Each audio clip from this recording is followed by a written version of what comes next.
Good morning. Good afternoon. Hello, everyone. I'm back after a massive break from social media.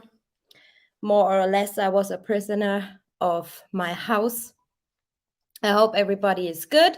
Let's see who we have here. Shall we start at the very top? Oh my God.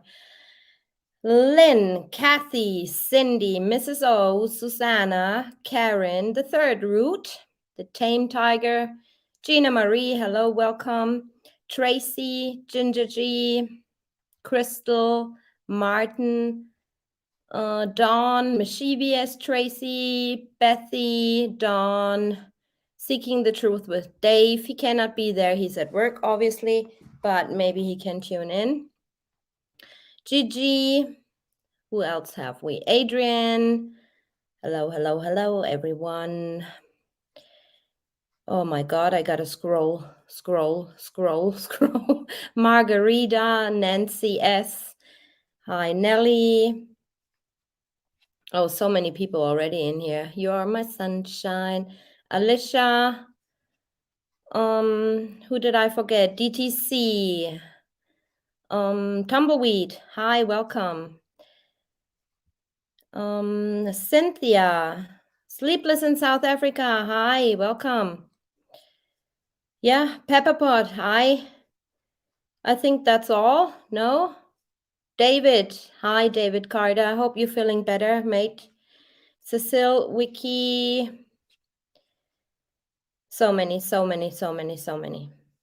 Well, thank you everyone for joining in today. Skippy, hello. Sarah Jane, hello. Debbie, hello. Ash and Emmy, hi.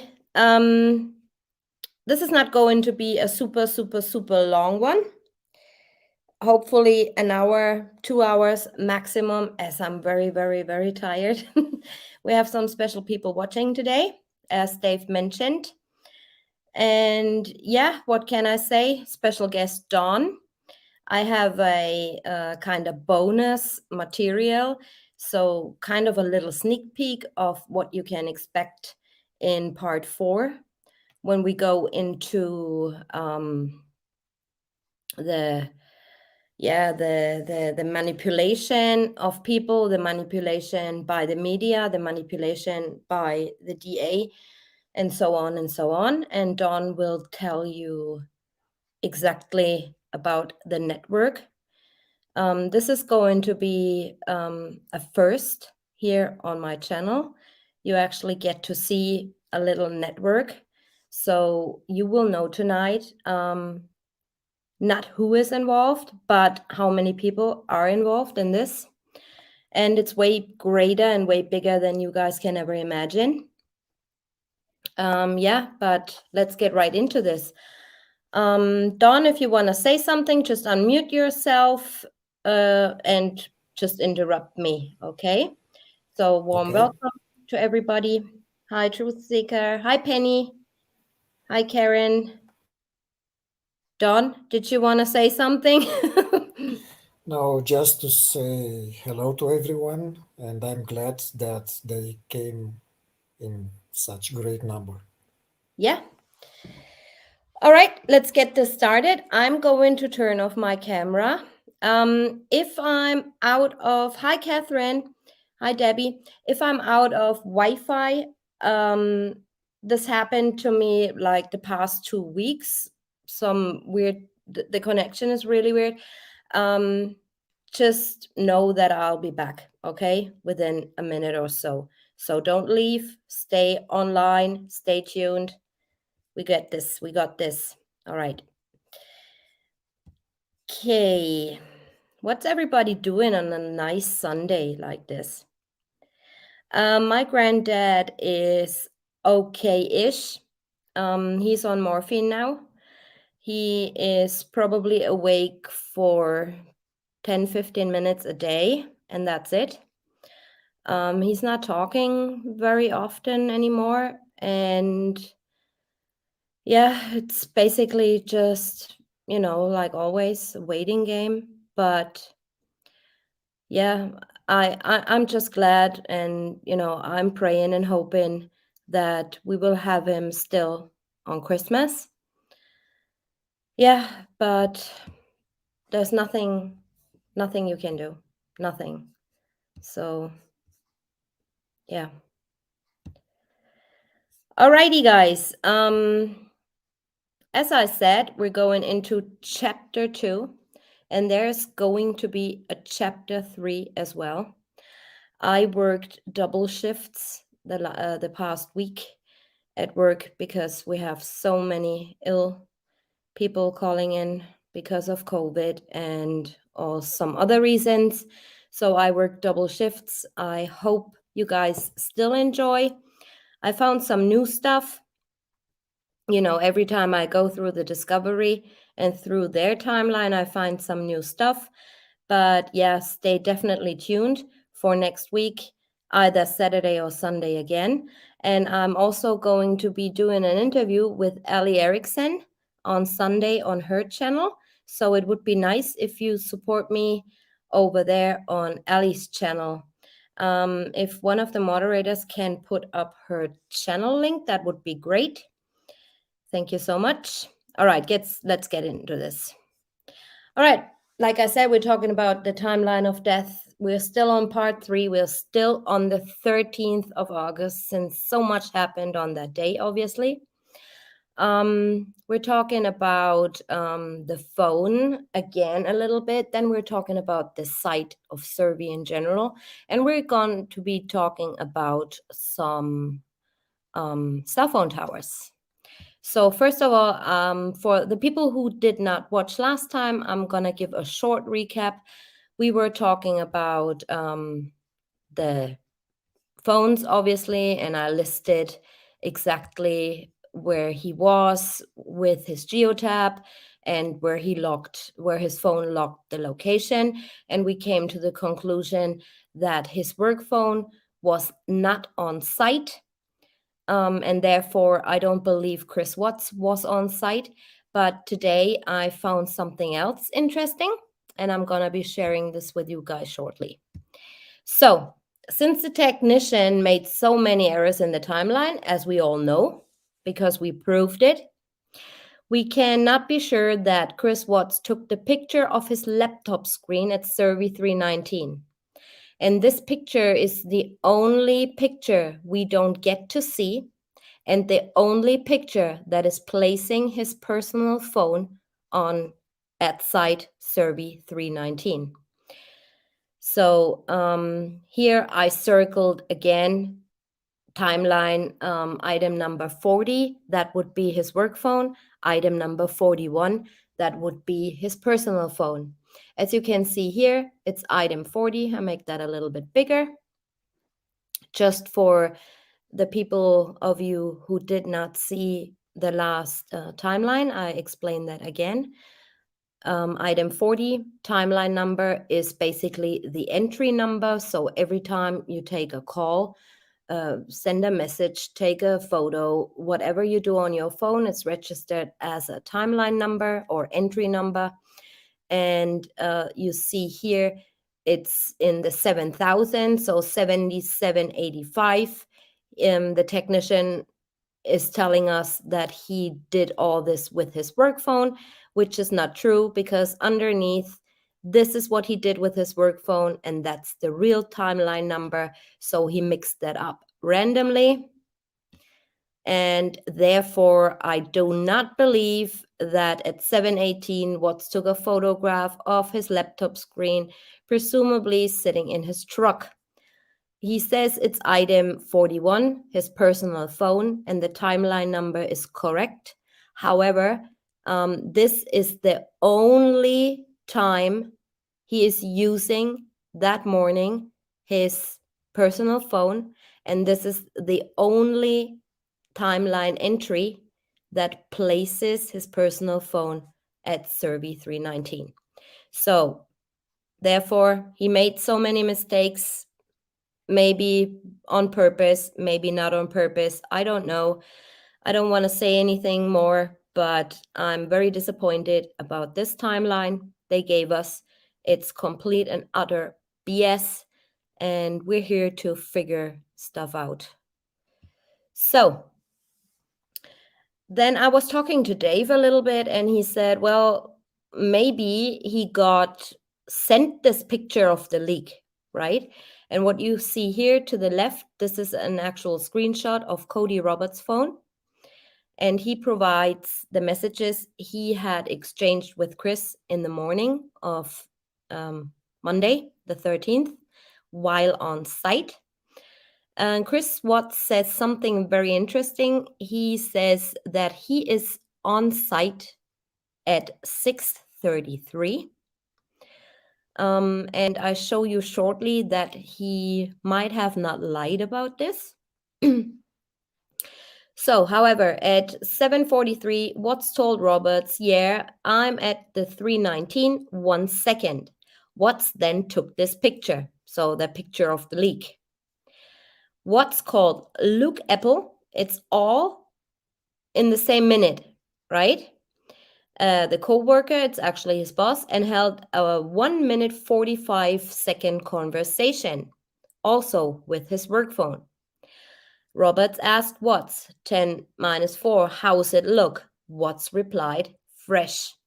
So what I'm thinking is, why did Watts not immediately send him, talking about Cody Roberts, that picture he took? Some might say, well, he called Luke Apple in between, but why would he take a picture and then send it 8 minutes later? That makes absolutely no sense to me. If you take a picture and you want to show somebody, thanks for joining, Miss Thingby. Oh, not joining. Member for 5 months. Congratulations. Thank you. Why wouldn't you send that picture right away? This is just, it could be something, it could be nothing, but I'm just saying, if I take a picture want to show that to somebody or send that to somebody, I send it right away and not 8 minutes later, right? So he's saying, then he calls McNeil, called Watts, and held a 2-minute conversation.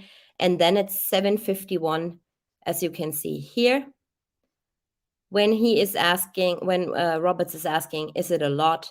Then Watts responding by sending the image he took minutes earlier. That makes no sense to me, but yeah, all right.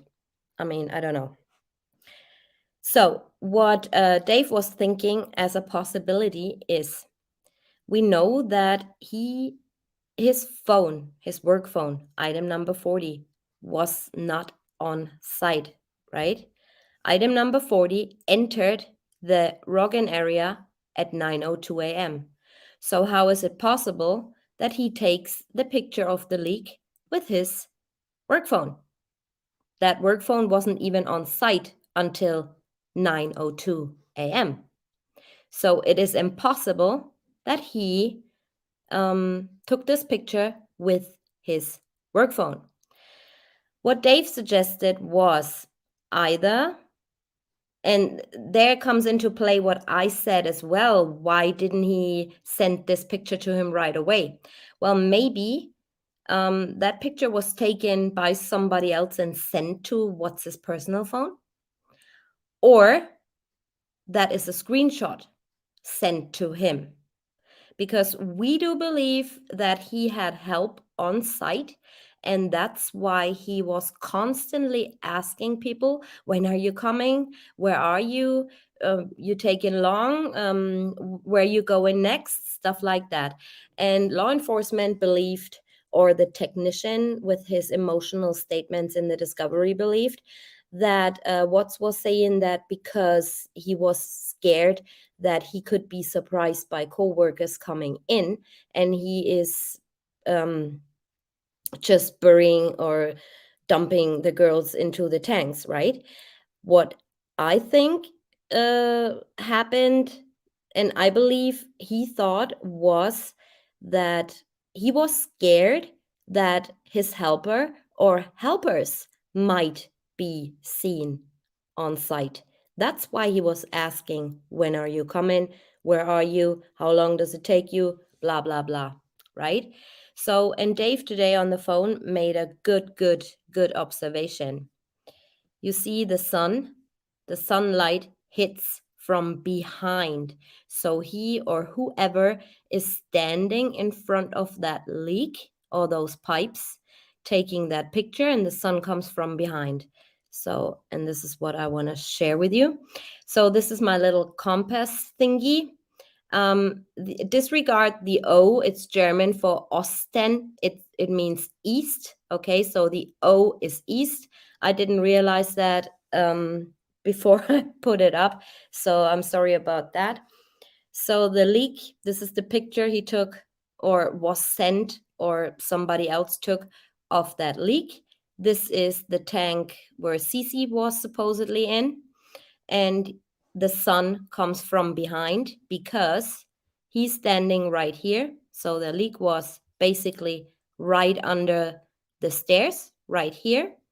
The sun coming from behind, so from east, and hits that water separator onto, and throws its shade onto the tanks, right? So what we were thinking is, maybe, or what Dave was thinking, because I suck at things like that. When was this picture taken, right? We were thinking maybe this picture was taken on the Friday when Cody actually saw that leak. Maybe that picture was taken on the Saturday. It was definitely taken in the morning, okay, because the sun rose from behind, so that's fine. What we don't know though is the day this picture was taken. I'm not saying it was taken at a different day, it's just the possibility it could have been taken a different day, okay? That's what we wanted to show you regarding the coordinates. So, according to the digital evidence and metadata, CW's personal phone, item 41, entered the Roggen area at 9:02. You can see here, to the left, this is his personal phone, and to the right, to the left, this is his work phone, and to the right, I made an error here.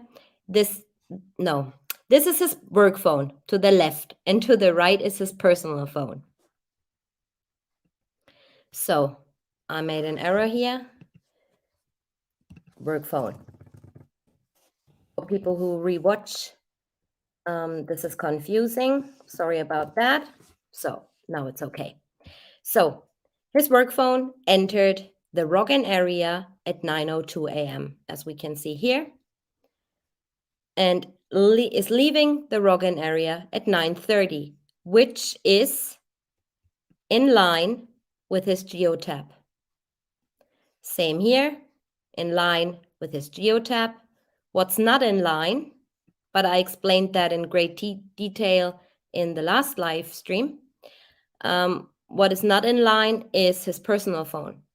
Okay, so nothing adds up. The times don't add up. 6:58, he's entering the Roggen area. It doesn't add up with his geotab. Just saying. If you're interested in this is just a little recap. Please watch the stream from 2 weeks ago. All right. What I figured out was where are all the towers located. So there is a tower in Tampa, and I actually forgot to put that up here, but I can explain it to you here. So this picture we all know, right? This is the Roggen area, and this is Troy McCoy's route he took. Thank you so much, Annette. This is Troy McCoy's route he took. Unfortunately, we don't see Chris Watts' route. We only see snippets. So this is the Roggen area. Maybe I should just insert. Do I have it anyway? Just give me 1 second, you guys, and I'm gonna look if I have the towers actually screenshotted. If you ever need anything tower wise, or you want information on towers, just call town hall of Denver and they give you everything. So, and they also told me which tower wasn't there in 2018. So the lady is very, very helpful in town hall. It's the building department or whatever they do. Okay, I just insert that real quick.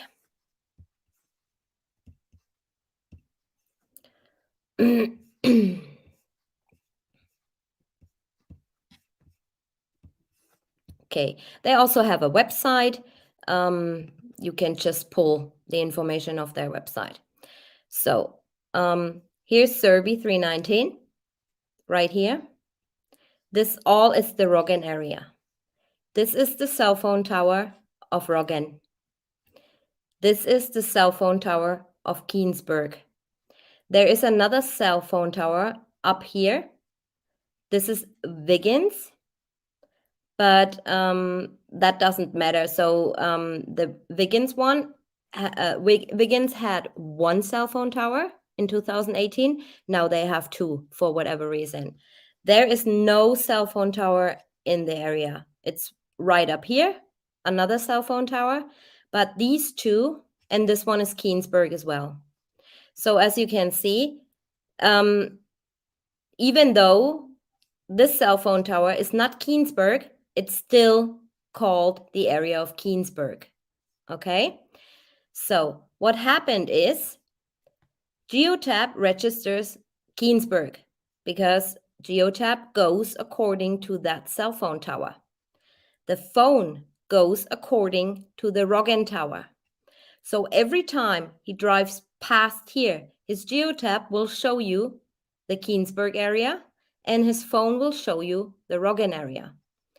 At Cervi 319, it only shows you the Keensburg area, and here's why. To Cervi 319, The Keensburg Tower is closer. Around here is Cervi 1029, 629, 1129. It's here in this area where you can see here Cervi company headquarters. It's here. So from this area to the Roggen Tower is actually closer. So the end of the story is it will pick up the Roggen Tower signal. And that's all it is, okay? So I want to show you something interesting. We all have seen this. This is in the digital discovery. Everybody can pull that from Weld County and request it. This is, like I said, Troy McCoy in blue, purplish in color, and Chris Watts in greenish yellow color. Thank you, Annie. Unfortunately, we don't have Chris Watts's full route. We don't have the full route he took to Cervi. We don't have the full route he took back home. We don't know which way he went. We can only go according to the cell phone towers I just showed you. So what I found interesting, and I found that weeks ago, and it didn't get out of my head. I think they forgot something. I think they did not show us on purpose the route Chris Watts took. As you can see here, this is 319. I make it a little bit bigger. This is 319. And this is the area where all the other Cervis are, like the 1029, 1129, 629, or 619, or God knows how they are called. Okay. So Tower Roggen down here, Tower Keensburg here. Why would Troy McCoy take this route to go to the 319? Why would he take this route to go back and does not take the shortcut through here? I heard that they said, well, there wasn't a road. Well, there was a road, because otherwise he couldn't have went this way. Okay? But that's just aside. Then I noticed something else. We do not have Chris Watts's full route. We also only have screenshots of him stopping at Cervi 319. I might put that up for a better understanding. Sorry, do you guys know that when your head is way ahead of you and you just forget things to put in? Where do I have it? Where is it? And then you can find it when you're under pressure. That's normal for me anyway. I'm so chaotic. I never was like this before in my life, but ever since I do YouTube, I'm all over the place. Ha, there you go. So this is it, right? We have these little, that's Cervi 319. And you see in that blue, yellowish, blue, purplish Troy McCoy, and greenish, yellow, you see Chris Watts. And this is all we have. We have like other different screenshots, but not the actual route he took. We only have the route Troy McCoy took, okay? But that's just aside. So what I noticed, and I zoom in as much as I can, was this. Can you guys see that all right?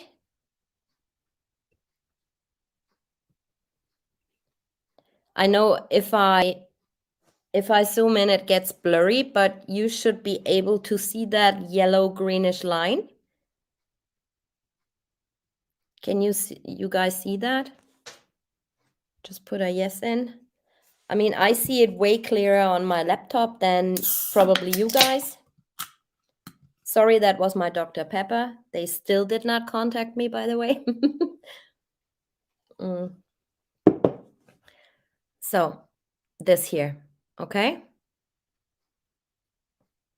This is a sneak peek they might have forgotten to cover up or did whatever, okay? Do you guys want me to explain those triangles? So with geotab, it's like the star is stopped, okay? They stopped. Wherever you see a star, they stopped. Do we see that here? Here. See that better here? Star. So the light blue triangle, I'm just explaining that real quick for the people who never watched any of my videos. The light blue triangle means idling. These are the rules of geotab. And you can also customize rules. When you see here that dark blue triangle, that means custom backing up when leaving. That would be one of these custom rules Anadarko set up for their fleet. The red one is backing up when leaving. And there you have all these little alerts. This is how we know that Chris Watts had no passengers and did not take or make any phone calls other than iCalls or iMessages in his work truck. Okay, because it would have been registered. Welsh Pam, welcome to the Red X family. Thank you so much for joining. All right, let's move on. I gotta stop sharing my screen for a minute because I'm gonna show you something else. And I hope this works now. Ba-dum-bum. Stop screen? No. Yeah, stop screen. Okay. I'm so scared that I pushed the wrong buttons. I think I need glasses, you guys. Where is it? Here. My good old PixArt. PixArt is a very good program for pictures, editing, overlays, stuff like that. All right. So I just showed you this, same picture. You know, we want to know what's in this area. Where did he stop? It seems like he's got off the way. 319 is over there. 1029 and 629 and 1119 or 1129 is here within this area. So what's here, right? And I thought, we got to find out. So now I did a little overlay, and what you see is this. Keep your eyes on the yellow. Keep your eyes here.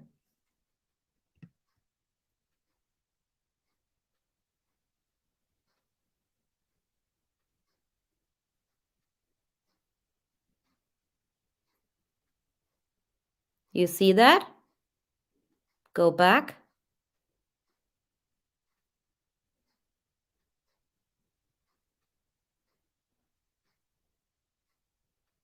So from 1029, he went somewhere else. And I was thinking, okay, why don't we see that in Geotab? And the answer is simple, because he didn't stop. He circled the area.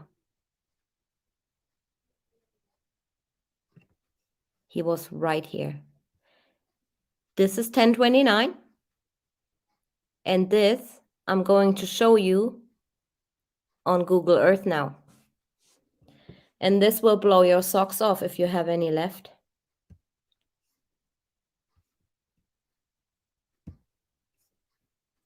Give me a second. Pull up Google.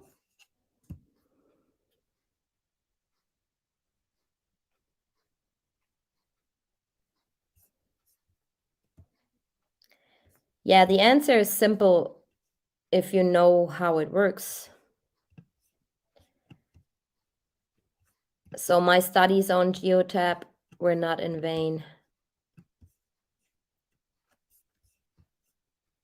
Okay, so we're gonna go into the area together now.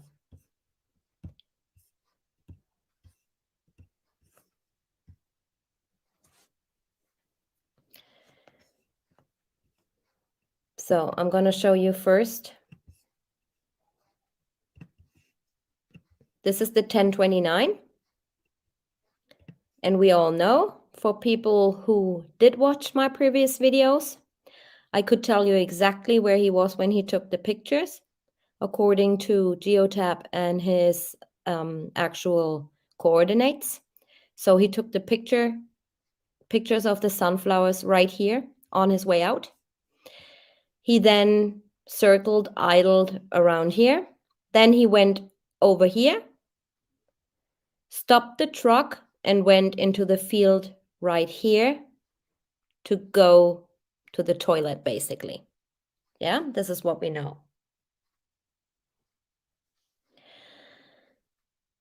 What we now know is that he did stop here, but while going around everywhere, he was driving away. And none of his co-workers, neither Melissa, nor McCoy, nor Cody, nor Chad, mentioned that he was driving away for longer. None of them. So that only leaves one option. He was there before he went to Cervi 319. And this is why his phone did not connect. Okay, so far? And now let's look where he has been.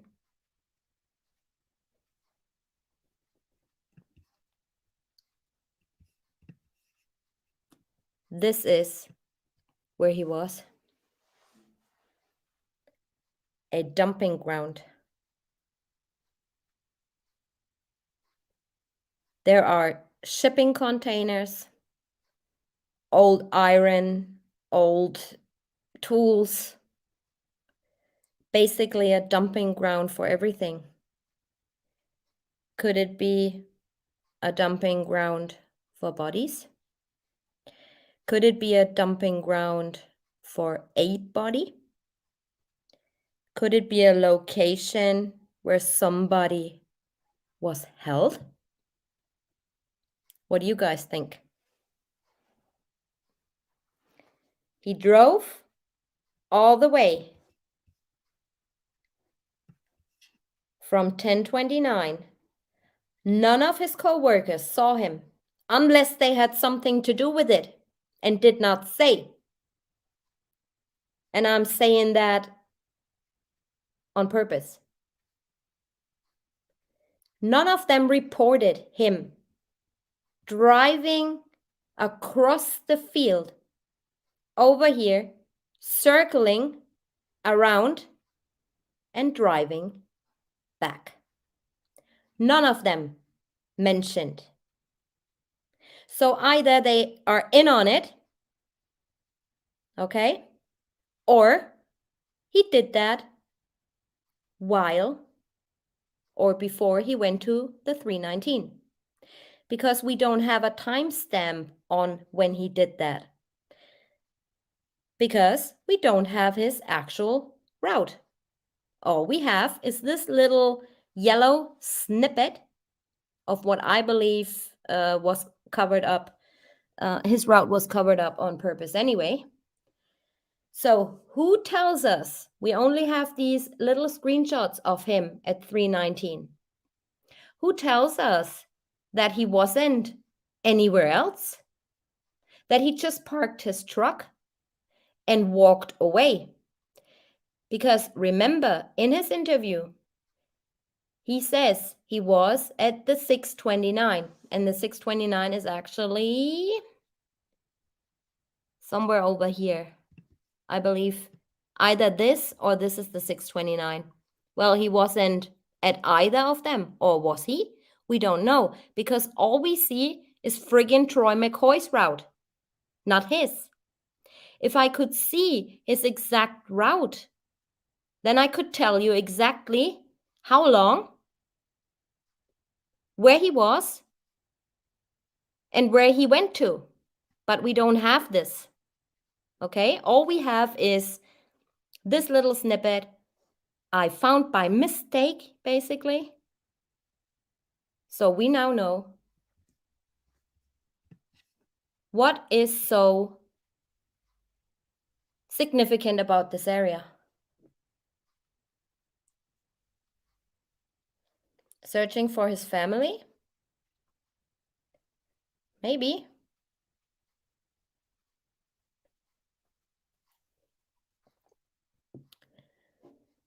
Maybe. Searching for a burial ground?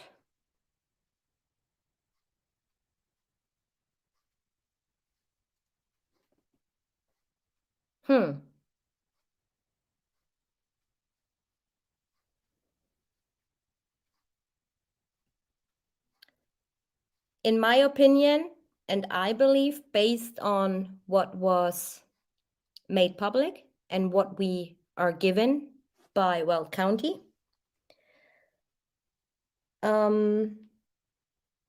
he was on that site before he went to the 319 and after he went to the 319.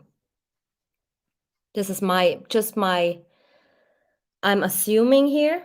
I don't have any proof. I do have proof that he was there, definitely circling here, around here, looking for something or whatever he did, going back. But yeah, this is what I believe happened. Maybe, and I'm saying maybe, somebody else was there. And remember what I told you about the towers.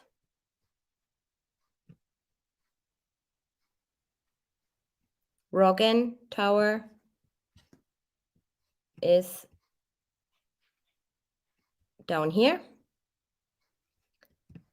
Keensburg Tower is up here. He was here. So when we remember, I'll stop sharing this. Going back. We remember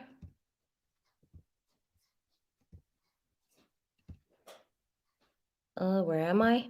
Here. We remember this. Keensburg, Roggen. Entering the Roggen area at 9:02. Entering the Roggen area at 6:58 until 9:12.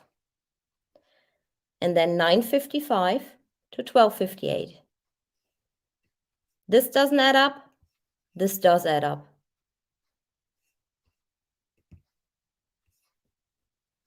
So he was at a dumping ground. What is he doing there?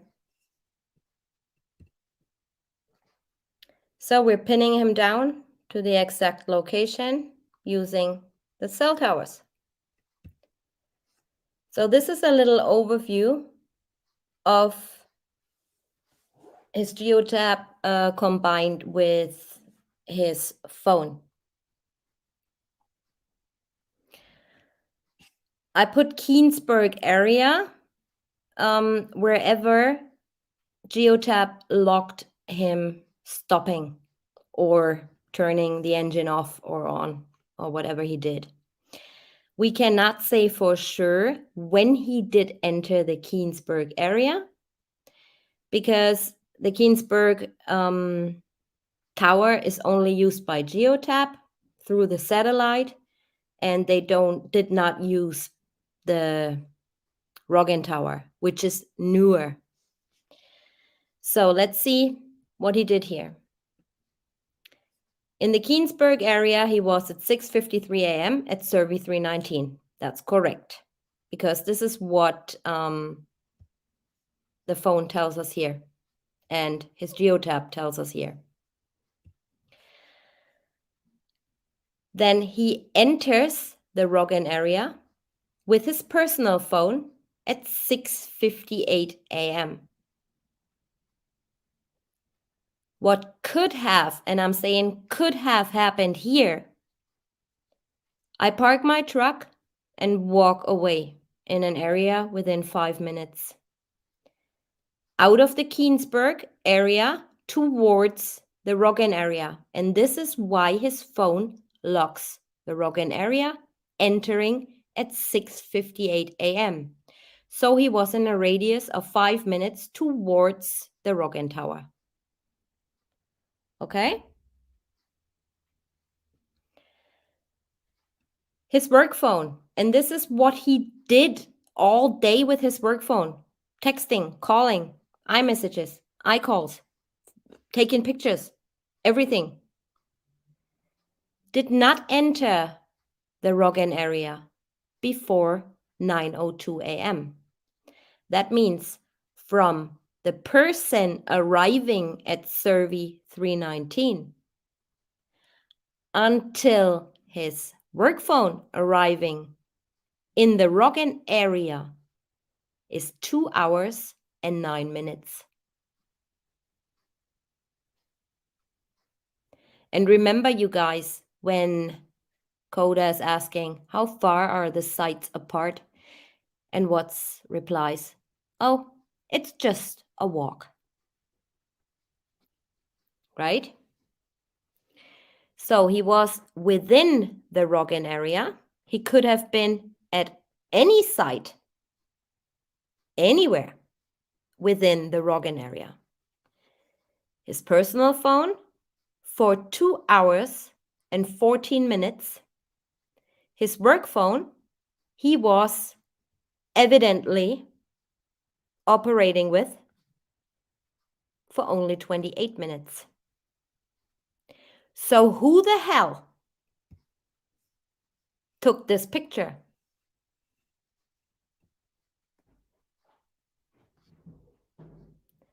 It was certainly not Chris Watts. I don't believe that he had his personal phone on him. And I believe he had one or more people out there with him. That is why he's asking people, when are you coming? Where are you? Are you around? Are you close? Blah, blah, blah. Because he was scared that somebody is going to see them. So he's walking around in the area and enters the Roggen area at 9:02 a.m. And this might also be the reason why it took him 8 minutes to send this picture. Why not sending this picture right away? How does it look? Fresh? Yeah, I sent the picture right away because I took it 8 minutes earlier. Was he waiting for that picture to arrive, to get sent by the person who was at Cervi 319 with his personal phone? We don't know, but the evidence says so. Let's move on. I don't see chat. I only see chat briefly. I don't even believe that he was looking for his family. I believe that he knew where they were. And somebody made a good statement, if you guys remember, and I'm going to play that interview again for you in the manipulation part of the timeline. He confessed to knowing where they were, but on the news, you're going to hear something different. Somebody said that to a friend of Shanann. August the 15th at night. Before the news broke, before even Mr. and Mrs. Watts knew, what they were going to see on the news. This person called people telling them, you're going to see something else on the news. But he only confessed to knowing where they were. Just keep that in mind, you guys. All right, let's move on. Yeah, well, like I said, I do believe that he knew where they were, and he was circling around because he knew his kids were there. This is me brain farting right now, but this is what I can come up when I'm thinking and thinking and thinking. And I was thinking so much today that I got a massive headache. But this is the only thing I can come up with. Why would he circle around the area? I think because they were at that dumping ground in some sort of trailer or whatever. Thank you, Dusty. So let's move on now. Enough rant.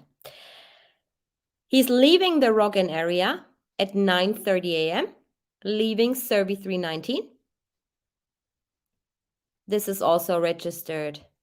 Oops, where was it? Here, on his phone. He's leaving the Roggen area at Cervi 319 at 9:30. This lines up with his geotab and his work phone. So from 9:02 a.m. until 9:30 a.m., we can say for certain that he was at Cervi 319.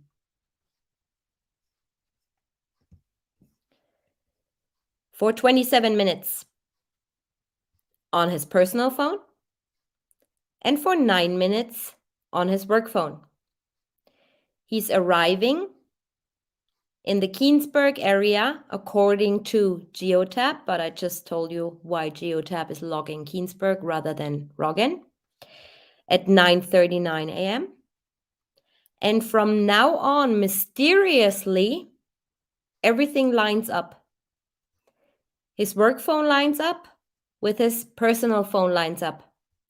So I'm quite certain and quite sure that he got his personal phone, was reunited with his personal phone at some stage here. Between 9:12 and 9:30. Because from 9:39 on, he is only using his personal phone now, not his work phone anymore. So here you can see lining up, entering the Roggen area on his personal phone at 9:55 a.m. and on his work phone at 9:54 a.m. Give or take 2, 3, 4 minutes. That's fine because his work phone was an older model and his personal phone was the newer iPhone. I believe it was an iPhone 7 Plus or something. Back then that was new or fairly new. So Jeff told me, that's my Apple guy, he said, yeah, narrow everything down, give it, up to 5 minutes, that's fine. So now we know that he was reunited at some point, at some stage here, with his personal phone. Then in the Keensburg area, this is just what Cervi logs, 12:52. He's starting his truck, circling around the area a little bit. Then at 12:57, he does the same thing. And at 1:01, according to his geotab, he drives off. While at Cervi, 10:29, together with Troy McCoy, Melissa Parrish, Chad McNeil, and Cody Roberts. And this is also, just to throw that in right now, also a reason why I do believe that he circled the area here before he went to the 319, or was there before he went to the 319, because Cody Roberts was already at the 1029, right? So if he was out there while Cody was out there, Cody would have seen him. And that's the reason why I believe he did that before he went to the 319, whatever he did there.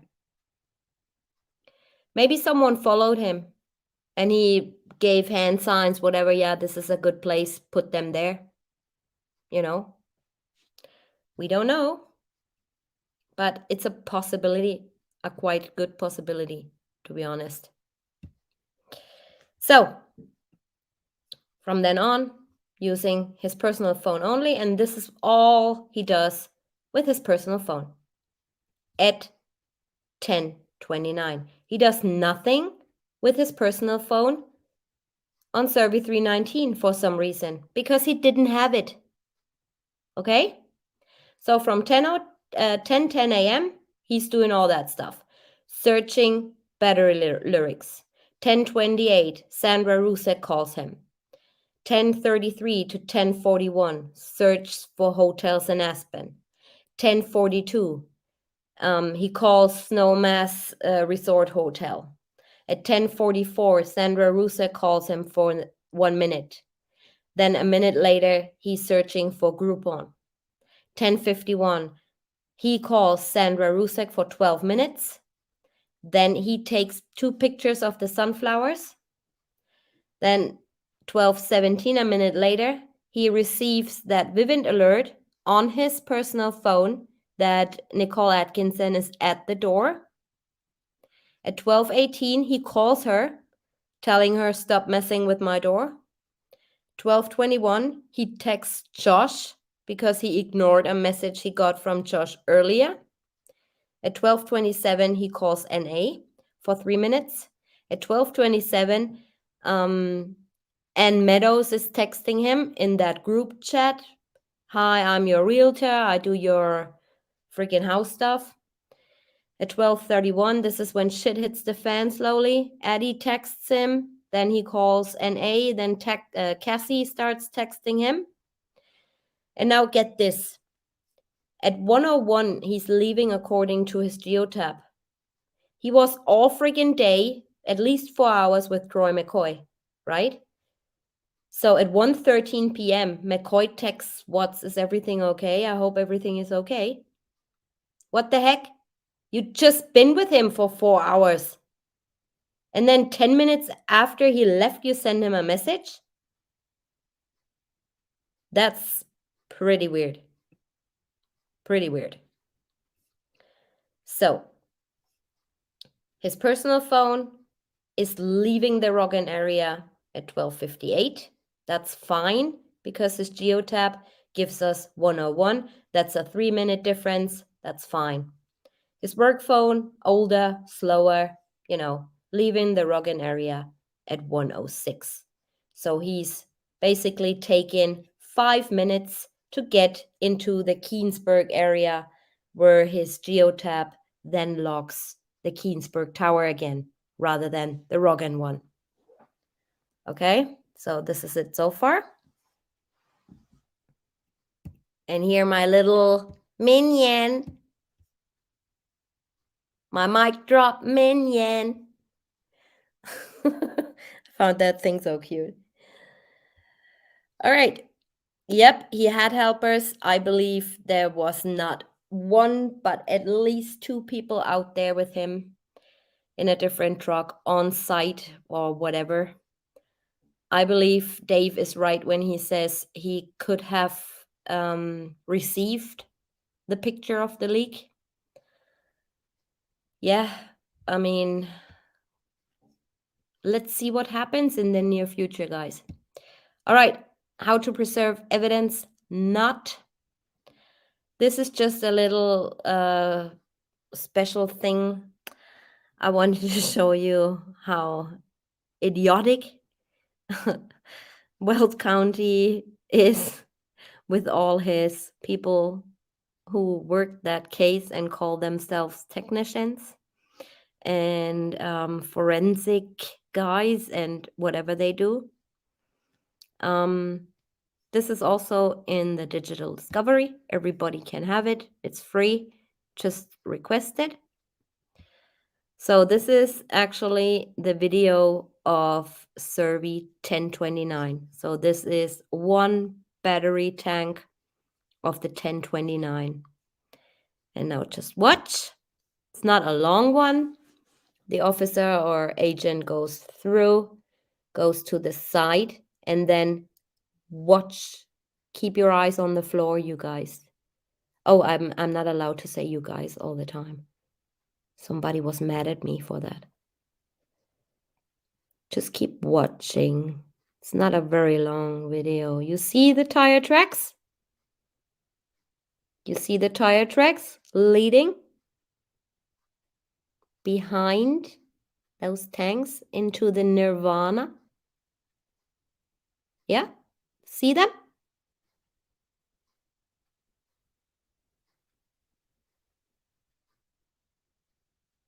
Good. Next one. And I want to know if you guys notice what happened here. Just watch.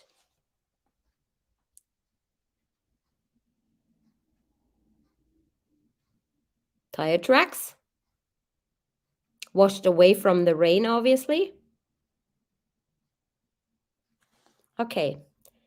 Again, and keep your eyes to the right side. It's right at the start.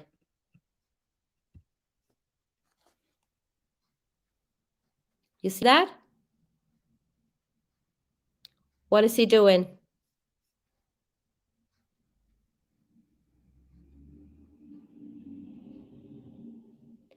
What is he doing? Keep your eyes on the right. And I couldn't believe my eyes when I saw this. This is considered evidence. Even though the tire tracks are half washed away, they could still, see what route he took, where he might have been driving or coming back from. They see the angles, they see everything. And look what they do. They walking all over the place. Here, footsteps. Here, footsteps in evidence. And this guy walking like it's no problem at all, walking around and doesn't even wear protective anything. They just walk in there like elephants in a china shop. Absolutely ridiculous. Right? No protective footwear. Just walk into the friggin' tire track. Doesn't matter. He's gonna confess anyway. We offer him a deal, right? I mean, you can clearly see that the rain washed away, the marks of the tires. But still, this is evidence. You can still see the way he went. And you just walking in there. All right, Weld County. So, none of the co-workers present at 1029 ever mentioned CW driving away. Was CW telling the truth when he said he was at other sites that morning? I think so. When he says, he always gives like little hints. And I think, yeah, he might have been telling the truth. Not what he did or didn't do, but telling the truth regarding where he has been. So, let's get a little bit McCoy and Parrish and McNeil. This is the reason I let you guys rewatch all these interviews. Let's start with McCoy. He starts his journey at the Batcave. He starts his journey wherever. He does not start his journey at home. And I'll show you in a minute how I know that. So wherever he was at 6:04 a.m. when he starts his engine, driving to the Batcave, we don't know if he was at home. That's why I put origin unknown. We don't know where he was. We know it took him 23 minutes to get to the Batcave, but that's about it. So from the Watts house to the Batcave, it takes you 23-ish minutes. But also, to be fair, from his home to the Batcave, it takes him 21 to 23 minutes, depending on the time of the day. Okay, just saying.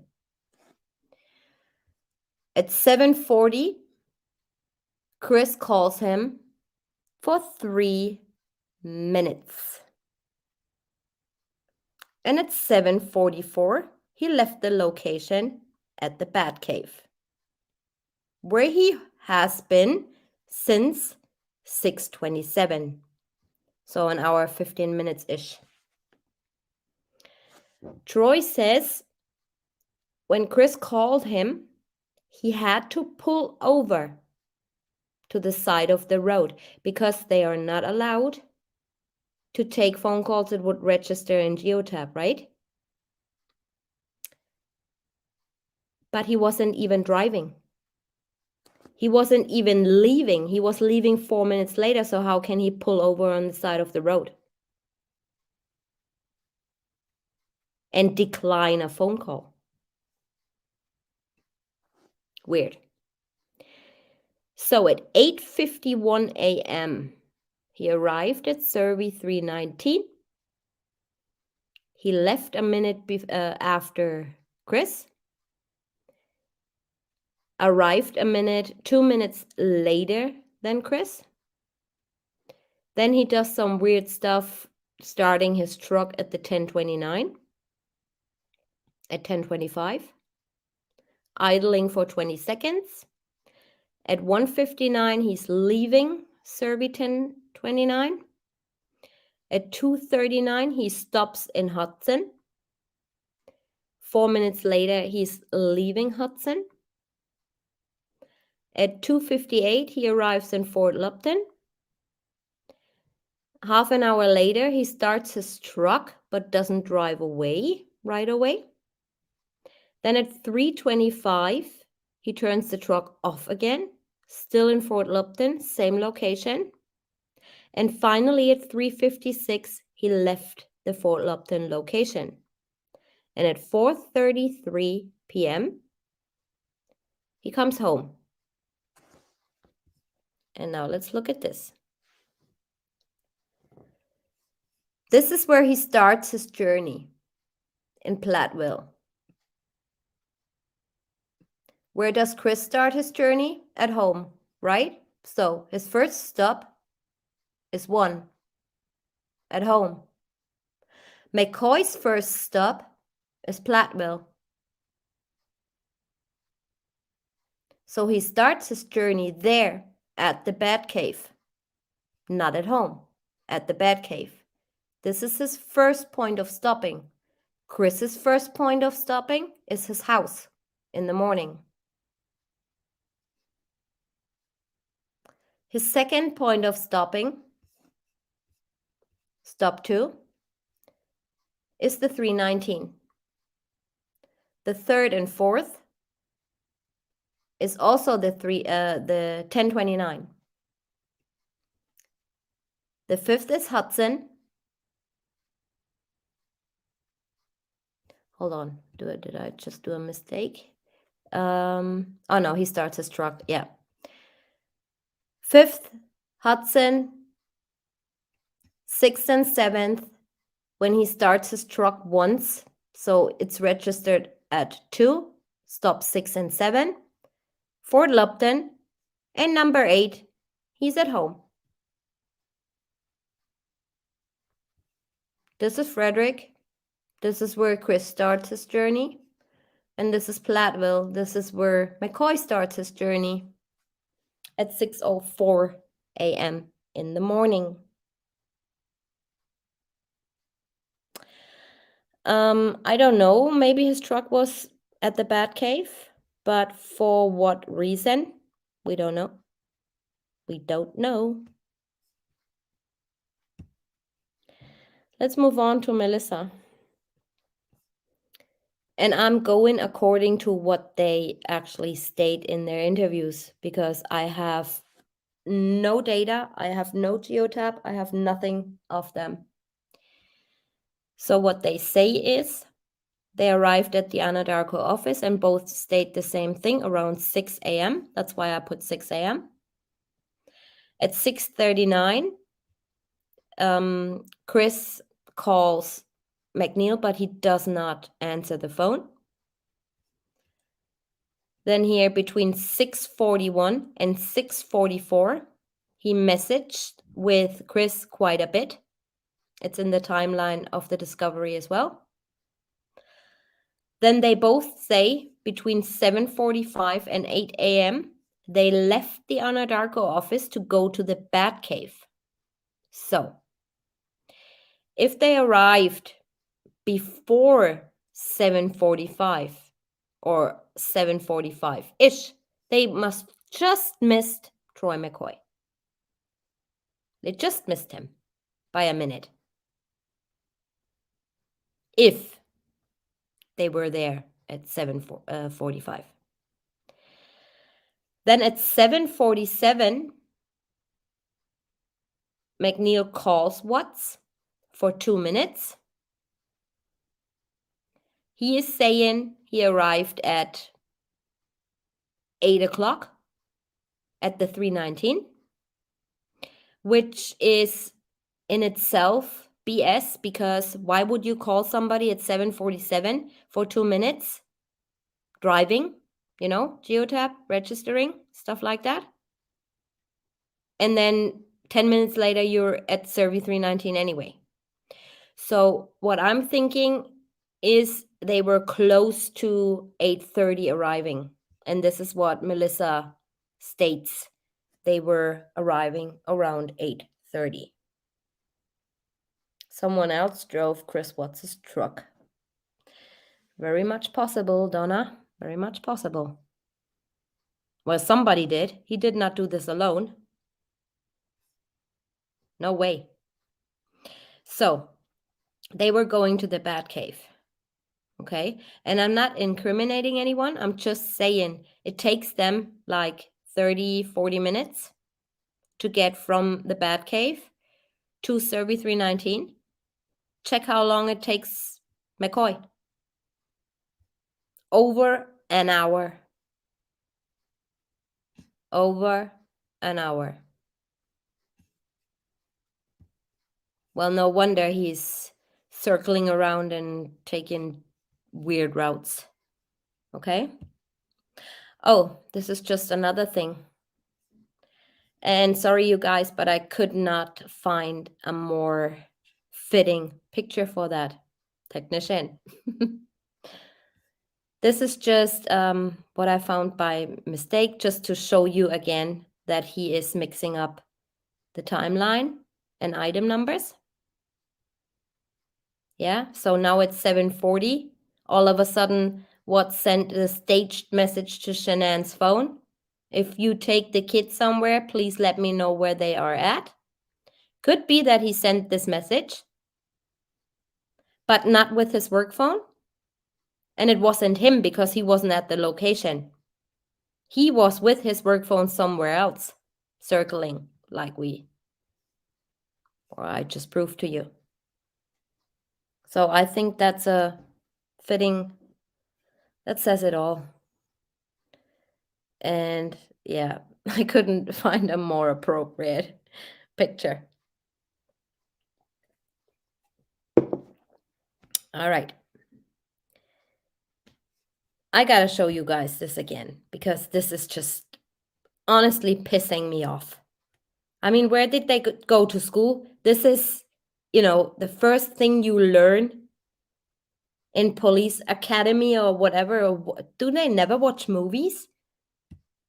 Look at this. He's rattling through this. I just want to punch through my laptop screen.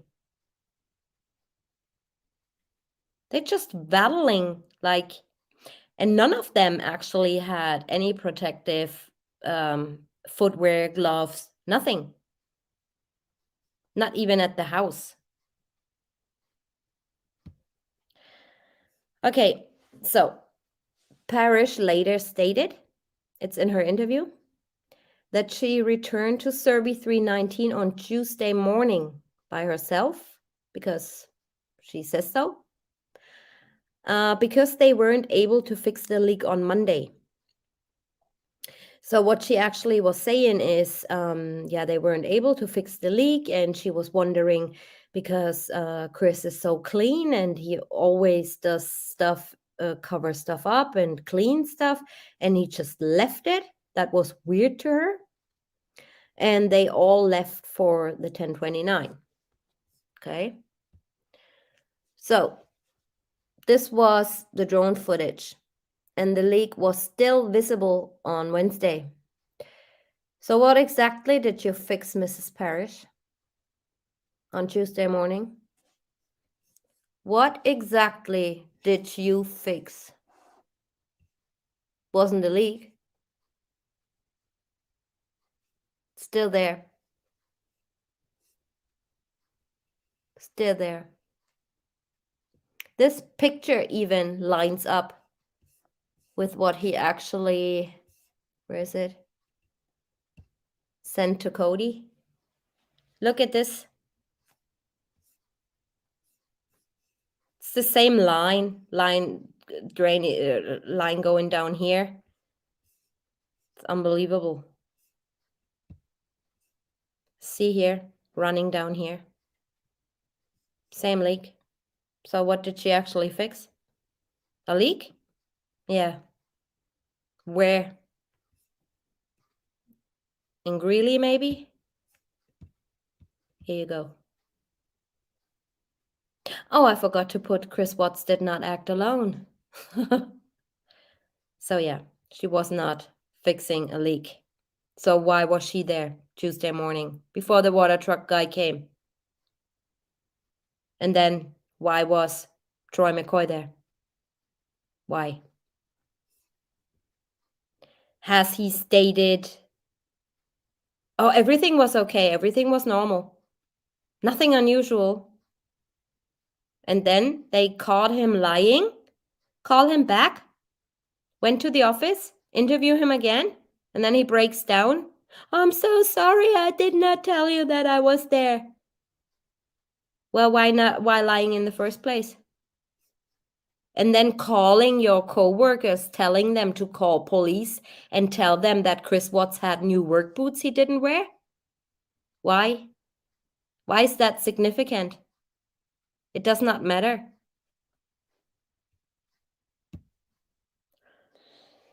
Okay. Let's take a closer look at the crime scene. The actual burial site. Oops, I just lost you guys. Yeah, any questions so far? Or no, I would not say that anyone is guilty. I'm just saying their behavior is very, very suspicious. But people do mysterious things, don't they? But I'm over the point where I say, oh, he could be, being scared or, not thinking right. No, I'm so over this. Just tell the truth, finally. I think if they would be grilled, like really, truly grilled, they would all break down. Every one of them. Yeah, Troy did give way too much info. Yeah, over explaining, right? Over explain, checking out his clothes to frame him. Yeah. Tammy, you have a question. Shoot. Did someone say CW dug a hole that morning? Yeah. So obviously she lied because Chad never saw him digging any holes. And she said he dug a hole. So how comes that leak looks exactly the same when the drone went airborne as when Chris sent this picture, apparently? So somebody's lying. Somebody is lying. CW was part of the plan. Yeah. Oh, hi, Matt. Hi, Justice for Shanann, Cece, Bella, and baby Nico. Welcome. That's a great name. Has there ever been any text messages where Chris messaged Shanann saying to her what he did that morning? What do you mean, what he did that morning?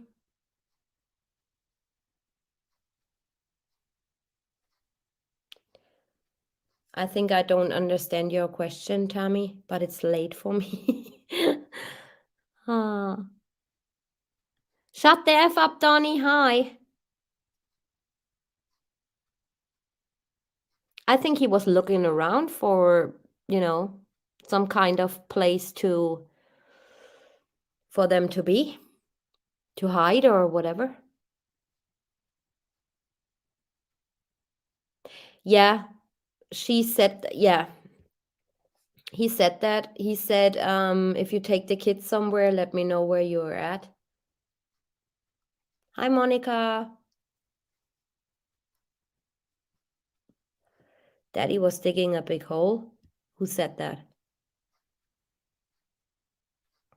Never heard this. Never. Like NK. Never.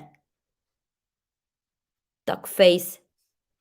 When she does that, she has this duck face. You know, when the young girls taking all their selfies and they do their lips like we call it duck face here. I don't know. So off topic, but sorry. And she does the same thing with her mouth when she says, when Coda or Kobach asks her, has he said anything about this and that? And, the kids, and never. She does the same thing. Cracks me up. Never. Yeah.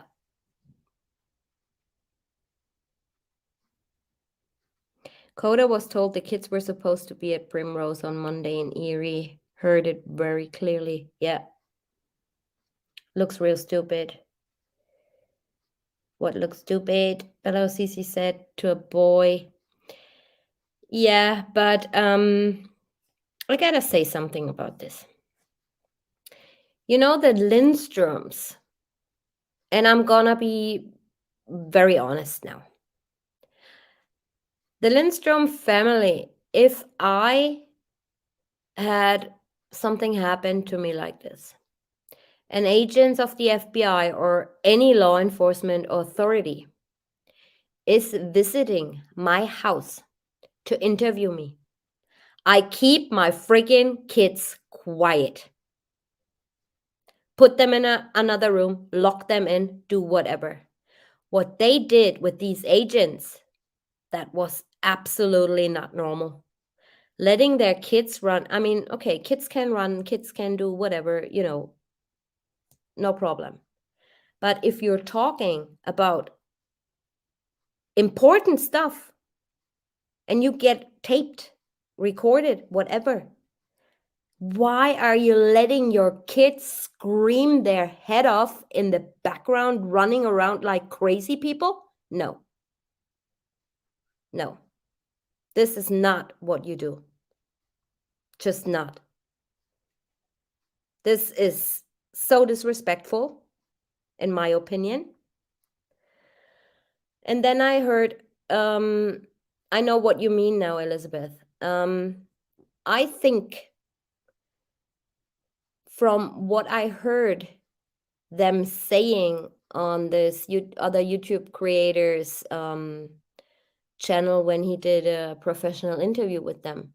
They're swearing. They're, kind of. I mean, I don't know. These people, and I have nothing against them. It's just an observation. I can very well imagine that one of them two, the parents, said, "Oh, they might be in a hole," you know, with their dirty mouth talk. And one of their kids heard that. And kids repeat what they hear. So I don't believe that Bella or Cece said that. I think their dad or their mom said that. And kids just picked it up according to their overall behavior. This is what I think was the case.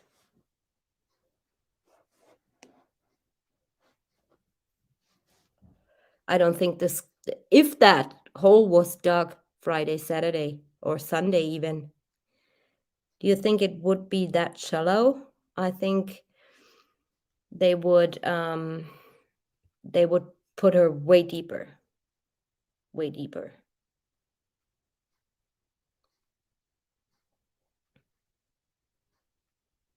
And Ace kids being at the scene? No, that was the Lindstrom's family. Oh, you mean at the crime scene, quote unquote? Yeah. Yeah. All right. Let's move on. Okay. First of all, like always, we must ask ourselves if it was even possible in that time he had to kill the girls, walk over 100 steps or flights, and bury Shanann on the site that morning. The evidence we have is that his phone was not in the area. No flights of stairs were climbed, but movement and steps were registered by his phone. So he did not go up and down. He was circling around in fields in the area. And the rain. And what I'm going to show you about the rain, I looked that up and it started raining at 6 p.m. So this is from that little video I showed you before. These are the tire tracks after the rain. This is when they went out there, law enforcement, to the 1029 and dug up his poo. They did that? Yeah, they did. They did dig up his poo because that was important evidence. But tire tracks are not. We can't just walk over them. Okay? But we dig up poo. Yeah, we do. So these are the tire tracks. And as you can see, they go way further than just stopping here. As you can see here. Obviously, washed off a little bit from the rain, but still visible. Same here. Oh, and I left you the under this, if you search in your downloads in the digital discovery, this is, you just put 2018 273 S21 and this video will come up if you have the digital discovery. So here again, the tire tracks. And you can even see going in, going out. You can even see that it's visible. That's 2 tire tracks right here. That's 2 tire tracks right here. So he went in and out over to the other field. Never, Adrian. Never. Okay, tire tracks. Walked all over the place. So this is Shanann's grave.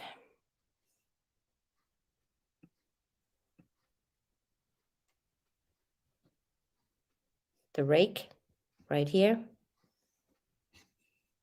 And this is where she was buried.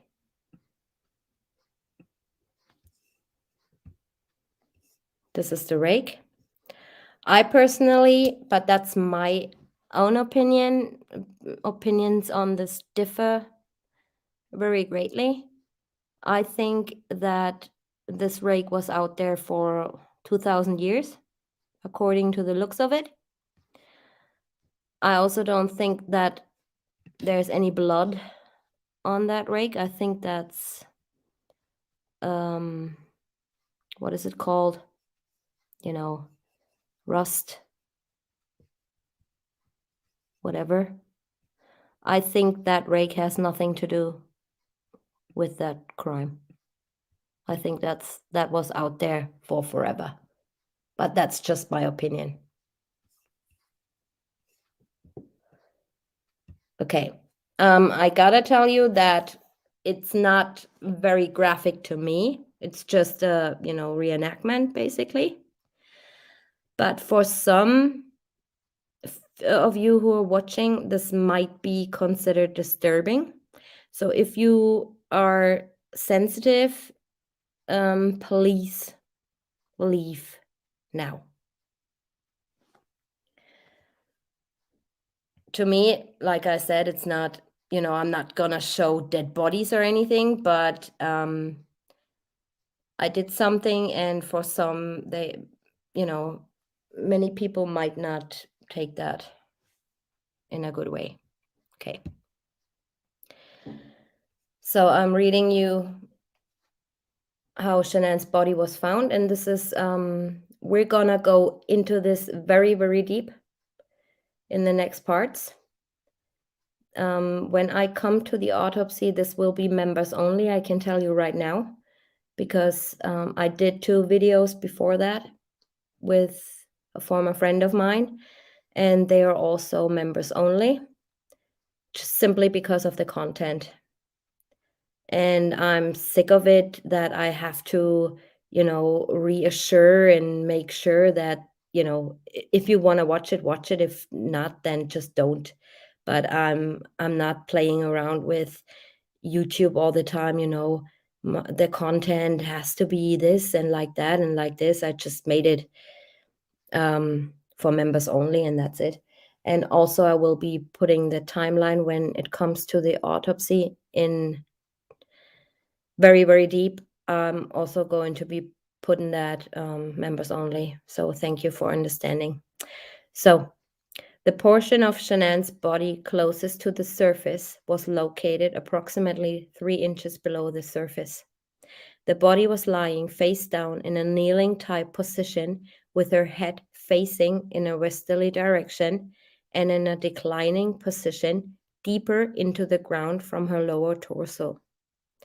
Shanann's arms were outstretched in front of her, and her feet were pulled up underneath and behind her. Shanann was exhumed from the ground and placed in a body bag. Investigator Weiner took possession of Shanann's body. And this is how Shanann was buried.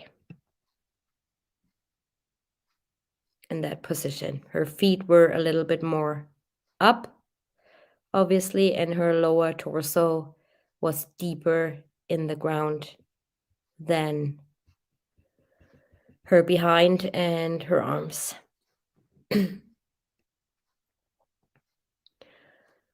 I can just tell you my opinion on why she was buried like that. I think when they, and I say they on purpose, did that, she was in full rigor and they could not stretch her out anymore. And this is the reason why she was buried in that position. But that's my reason, and this is what I think. So I'm not a medical examiner or any kind of expert in a medical field, but thank you, Karen. This is just, oh, thank you, Dave. Don't do that. This is just what I think happened. So her head facing westerly, so she was kind of between, her face was westerly, like more into this direction, I read. Here again, the little thing. Disregard the O and replace it with an E for east, west. This, I just put this for people who have trouble understanding west, north, east, south, just like myself. I suck at this stuff. So I just put that here for everyone who's just like me. Yeah, this is the position Shannon was buried in. So keep in mind it rained, yeah? And so many people say, oh, he raked that grave or whatever.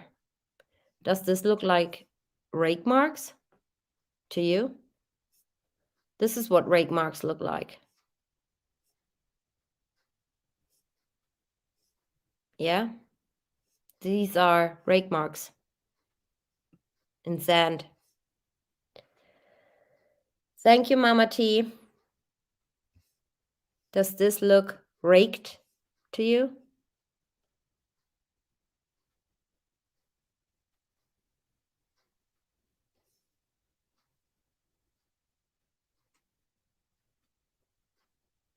No, it doesn't to me.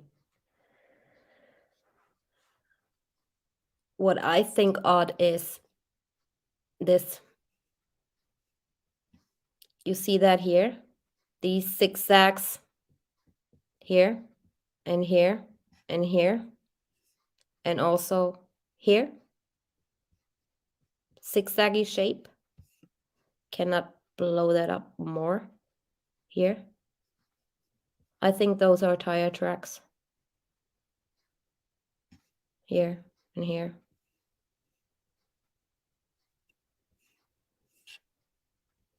Or what's left of tire tracks.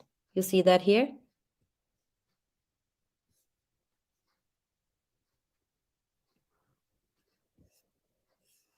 Same here. If you take a screen, I cannot blow that up even more. This is all I can do. But if you want to take a screenshot of this or go back and take a screenshot after the live stream, maybe you can blow it up on your TV so you can see it. I mean, I could be wrong, but this does look original tire tracks to me. Here, footstep, footprint, or yeah, shoe print. See that here?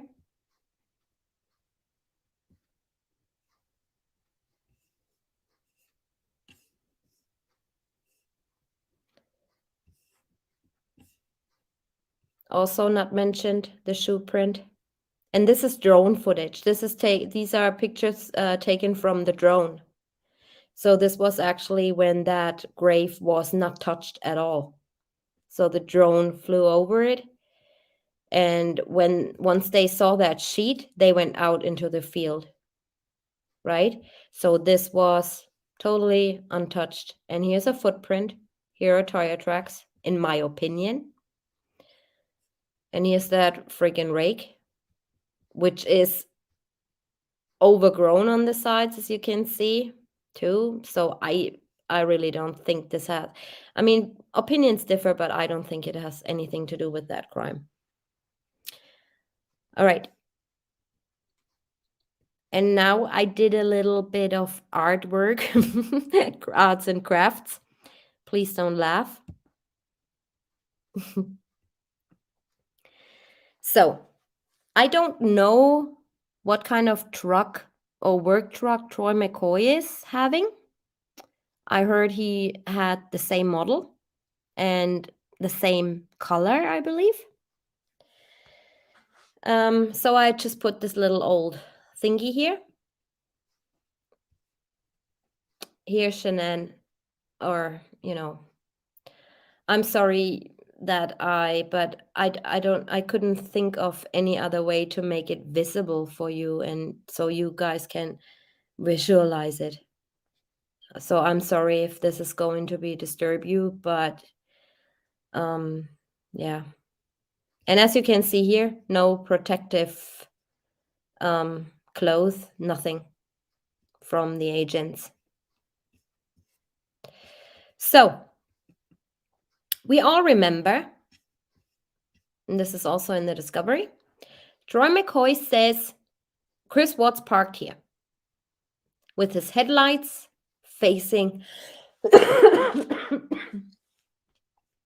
This is you can not really see that good here, but this is the wellhead. And they're normally not allowed to park there because it's very dangerous. Okay, electricity and stuff. Yeah. So Troy McCoy said Chris Watts parked right at the wellhead with his headlights facing west, this direction to here. Okay. So I checked Troy McCoy's geotab, and the actual location he was there and compared it to where Chris was. And this is where they were. Chris was right here, and Troy McCoy was actually the one parking right at the wellhead. So could it be that he was drawing himself here? Because Chris was nowhere near here. He was over here. And these are the actual coordinates, as you can see here. This is where Chris was.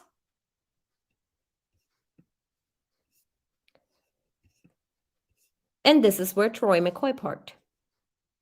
Chris here, Troy here. Okay? So, nope. He did not park like that. You did.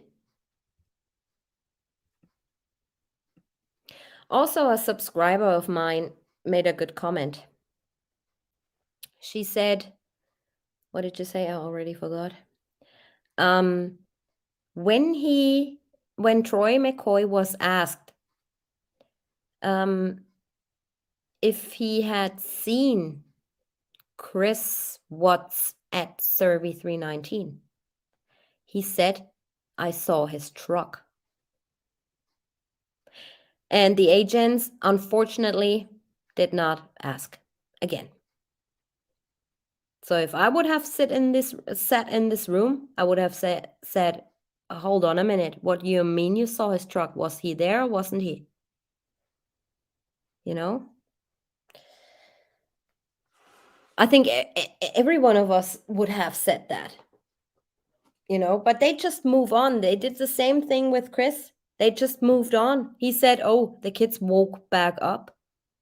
And then they were asking him complete change of topic.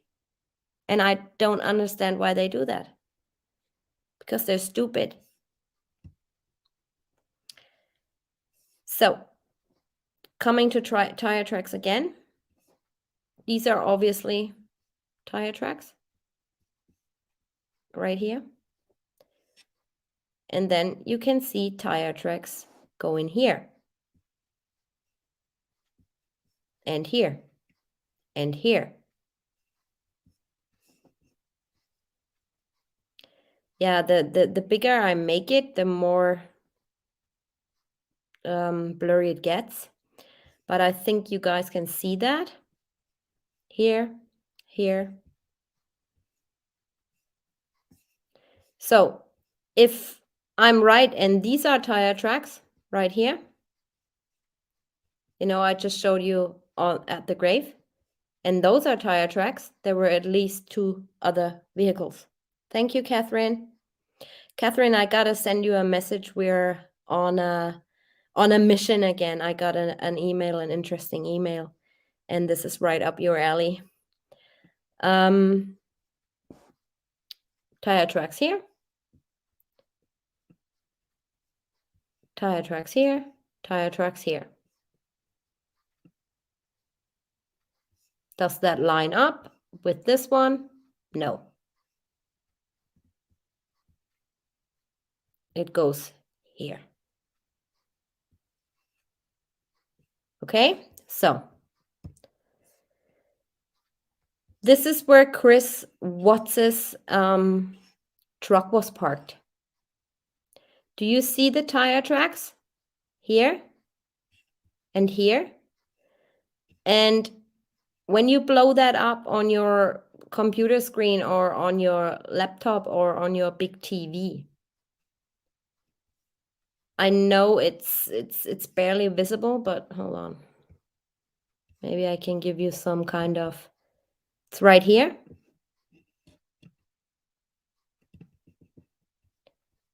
Right here. There's one.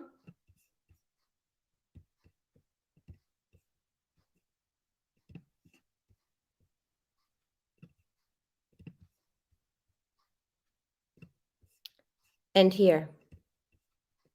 If that's more visible for you guys. I mean, I have it easy, but I know that you, most of you are watching on their phones.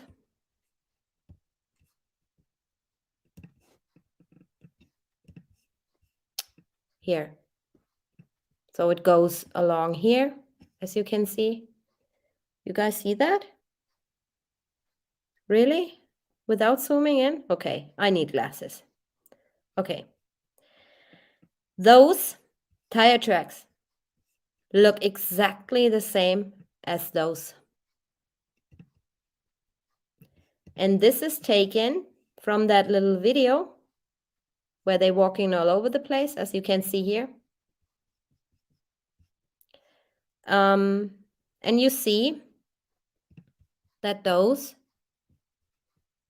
are washed away a little bit from, it's still visible, but you don't see the actual marks, the deeper marks anymore.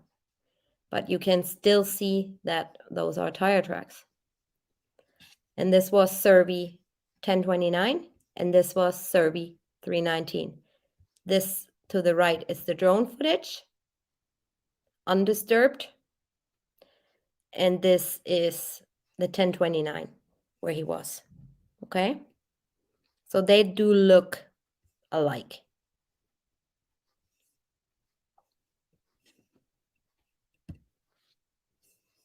Here you can see that a little better. The tire marks here look washed away. And the tire marks here are pretty visible. And keep in mind, this is drone footage. So nobody was there walking around the area or anything. But here are fresh tire marks. Those are washed away. You can even see that here. If you look closely, right here. Washed away, washed away, washed away. Those are fresh. They're pretty deep into the sand. See that even here and here. In my opinion, of course. I don't know if you can see it. Those look pretty fresh to me. Drone footage. This is the wellhead. This is where Chris was parking.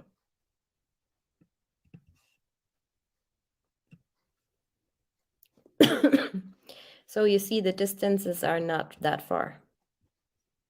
This is Shanann's shallow grave.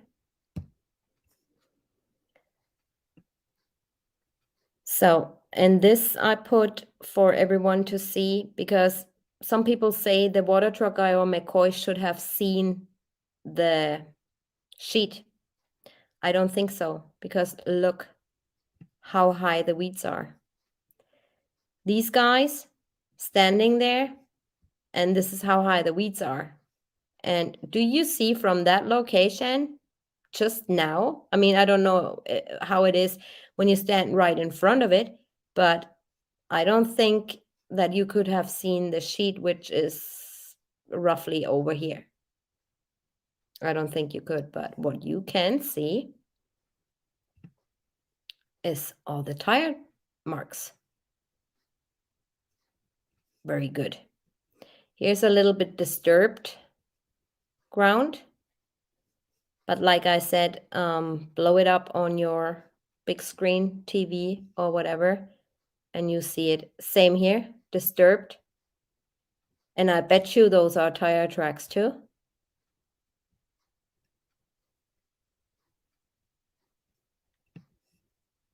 No footprints on the tanks.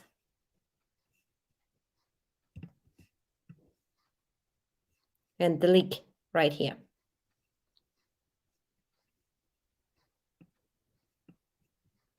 And there's a guy walking around. Does he wear protective? Anything protective? Oh, I think actually this is the guy we saw waddling around in the tire tracks. I think I recognize those shoes. Idiot.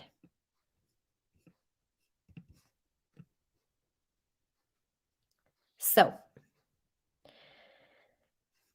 when we saw, gotta go back, Shanann's grave, many people were asking, what are these two little holes?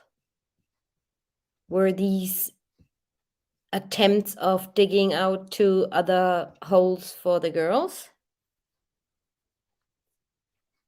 Or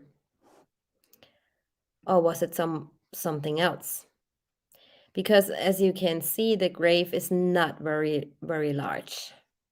So I don't think, I mean, you can have a different opinion, but I don't think that these are attempts to dig out another hole or two holes. But what you can see as well here, tire marks right here. Zigzag, zigzag.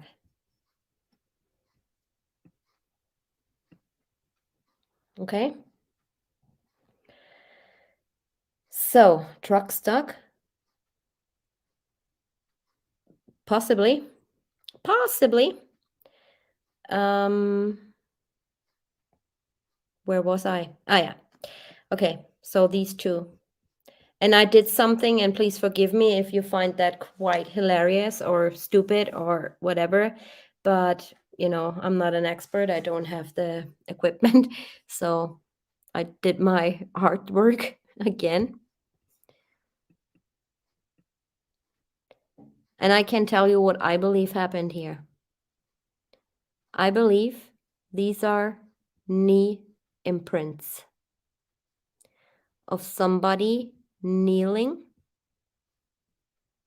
and striking with their hand over the grave in a circular line to flatten it out. And this is why I put these little males. Could be that one knee was down and a foot upright.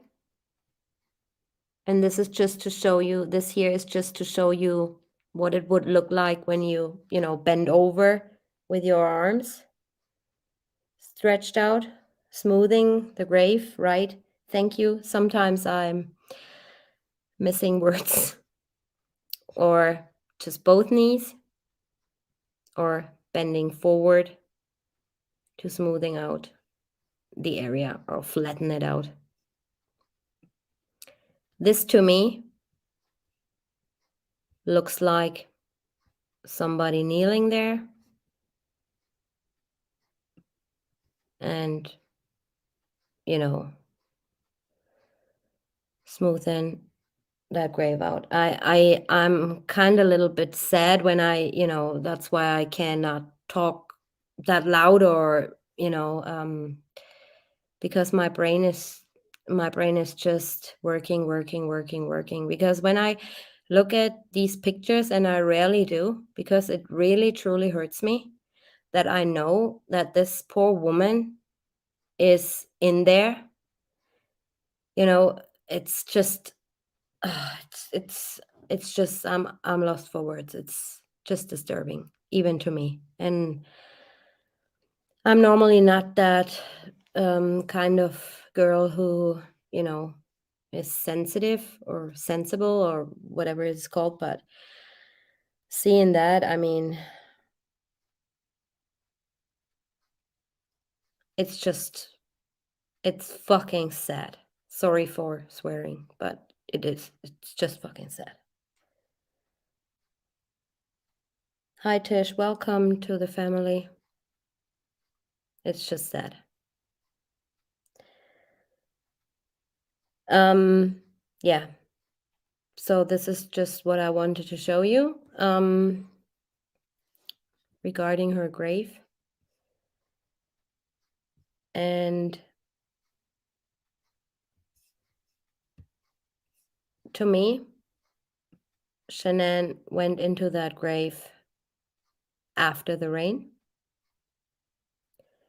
Because as we saw, tire tracks washed away a little bit from the rain.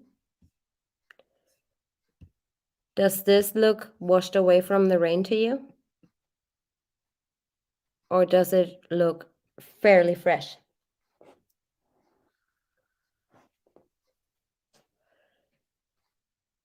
It rained 6 p.m. Monday night. And again, I believe at midnight or 1 a.m. It rained twice. Dave said to me today it rained twice, and I looked it up, and he's right. It rained twice. Not so much, but the first rain was quite a lot, and the second time it rained was just drizzling. Yeah.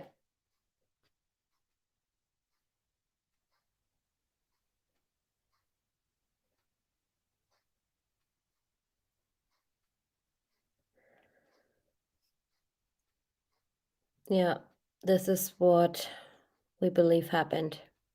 And he definitely had help. I'm so certain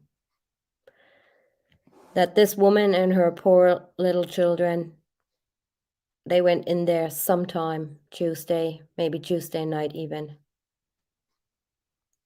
Maybe were held at this site I showed you.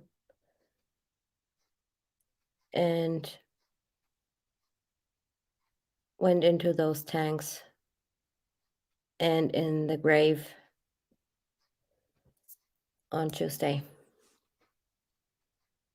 This would look different if it had rained on, in my opinion. All right, then I have another disturbing thing to show, but I have to show it to you. This is the shirt Shanann was buried in. I'm obviously not showing her underwear, even though her bra is in the background, but I try not to zoom in so much. I find that is disrespectful, but I don't find it disrespectful to show her shirt. But her underwear, I mean, that's a different story. Those are the pillowcases and sheets that were found in the kitchen trash can at the house, which were not there on Tuesday when the cadaver dogs went in, because they would have alerted to the kitchen trash can if this was in there. And now I show you something in close up. This is the dirt on her shirt. And this is the dirt on the sheet and pillowcases.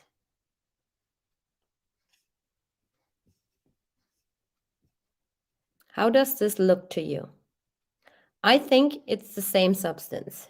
What do you guys think? Just reading in chat a little bit.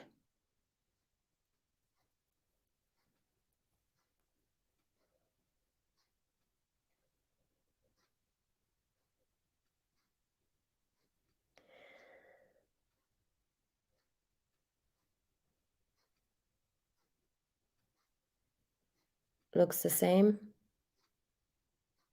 So all of you guys, mascara, they said it's makeup. Everyone, I don't even need glasses to see that that's no makeup. And if it was makeup, it would be way too dark for Shanann.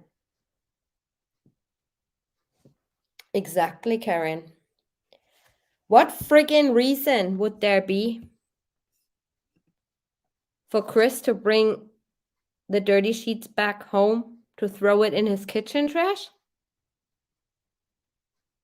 Are you kidding me? He's leaving out that sheet, but brings back home this with the same dirt? Hold on. Make that a bit bigger so that bra disappears. You kidding me? Why would he do that? He's leaving that out. That's the coroner sheet. That's the sheet they found.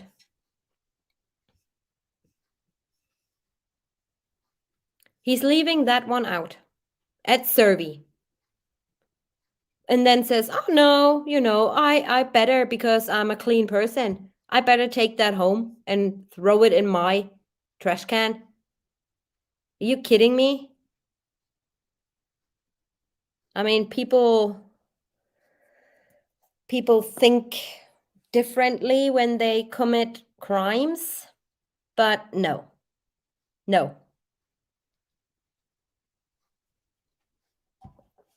What they should have done is testing what that is and compare it to Shanann's shirt, if it's the same dirt, because even a blind person would see that this is no makeup. You can even see the weeds sticking out. Here, I have a better, lighter picture somewhere. And you can see like little weeds all over the place. This to me looks the same, dirt. So why bringing that home? Why? There's absolutely no reason to do that. I mean, if he would have packed everything back up, but why leave the sheet out? Thinking, oh no, I wash them and reuse them? No. Someone placed those in the kitchen trash can. It doesn't matter if the house was under surveillance. It does not matter, because this guy only was looking and observing the front of the house, but not the back of the house. Right? Okay. So that's it from me for today's timeline, and to basically close the 13th of August. If I come across something else, I'm definitely going to show you at the start of the next timeline. And next time, we're going into the 14th and 15th. So I will be doing chapter 3 on this one. And I'm sorry, you guys, if I couldn't pull through until the 15th. That was my plan initially. But then, life comes in between plans. But I have a little bonus for you. And this is when Dawn comes in. But first of all, I showed you that in the first part already. But do you want to know where NK was located when she was searching for Shanann in 2018? She was in California, Washington State, or partially in Idaho, Nevada, or Oregon. And we know that because her phone registered Universal Time -7. And this only occurs in these states. So, on the 7th of January 2018, at 5:52 a.m. in the morning, she was looking up Shanann in either of those states. Good? Good. And now I give the word to Don because he wants to show you guys something. Yes, Hi, please Don. run the Welcome back. video first. Yeah, I'm gonna play Don's little video for you guys.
Okay, I hope you all liked the presentation of Detective Tanya James. Don, can I leave you for a second Sure, no problem. to everyone? And I'm not gonna say what I'm going to be doing. No, too Hold much on, information. I'm mute. Okay, I mute myself. okay. Uh, Tanya is very passionate to what she does, and if sometimes she seems carried away and she says she wants to punch or torture somebody, she wouldn't do that. But she's very frustrated that so many mistakes were made. Now, while TJ and Dave are working more on collecting facts or suspect things as true detectives, I'm lately concentrating my efforts on revealing the bigger picture. In other words, I would be more interested in naming the suspects, interrogating, arresting, and prosecuting them. I'm sure I would do a better job than DA Rourke. Now, before discussing about the network of murders shown on the screen, I would like to talk to you in short about the psychological profile of Watts, because it is a good introduction to our diagram. As you all know from the videos with him, and by his own admission, Watts is an individual that never revealed any kind of leadership abilities or never was known as a decision maker. I'm talking about life decisions, not professional ones. He is the laid back guy that runs away from confrontations and responsibilities. In other words, he is a very qualified follower. He lacks the knowledge to develop a successful social plan by himself, for the simple reason that such endeavor needs social skills and creativity that he didn't learn as the rest of us. Sadly, he developed as an awkward, introvert teenager, then young man, unable to understand what emotions mean. In this respect, I find totally revealing his search on Google about what to feel when somebody says she loves you. He didn't know that in his adulthood. Christopher Watts couldn't feel, so he perfected the art of mimicking other people's behavior like a chameleon. You saw that in every interview with the law enforcement, when he gladly agreed to every suggestion made by the agents, because that is what he was easily convinced that it is best for him. Watts has not the skills to stand up for himself. He doesn't know how to debate a decision. In other words, and I find that both fascinating and tragic, he doesn't know how to live.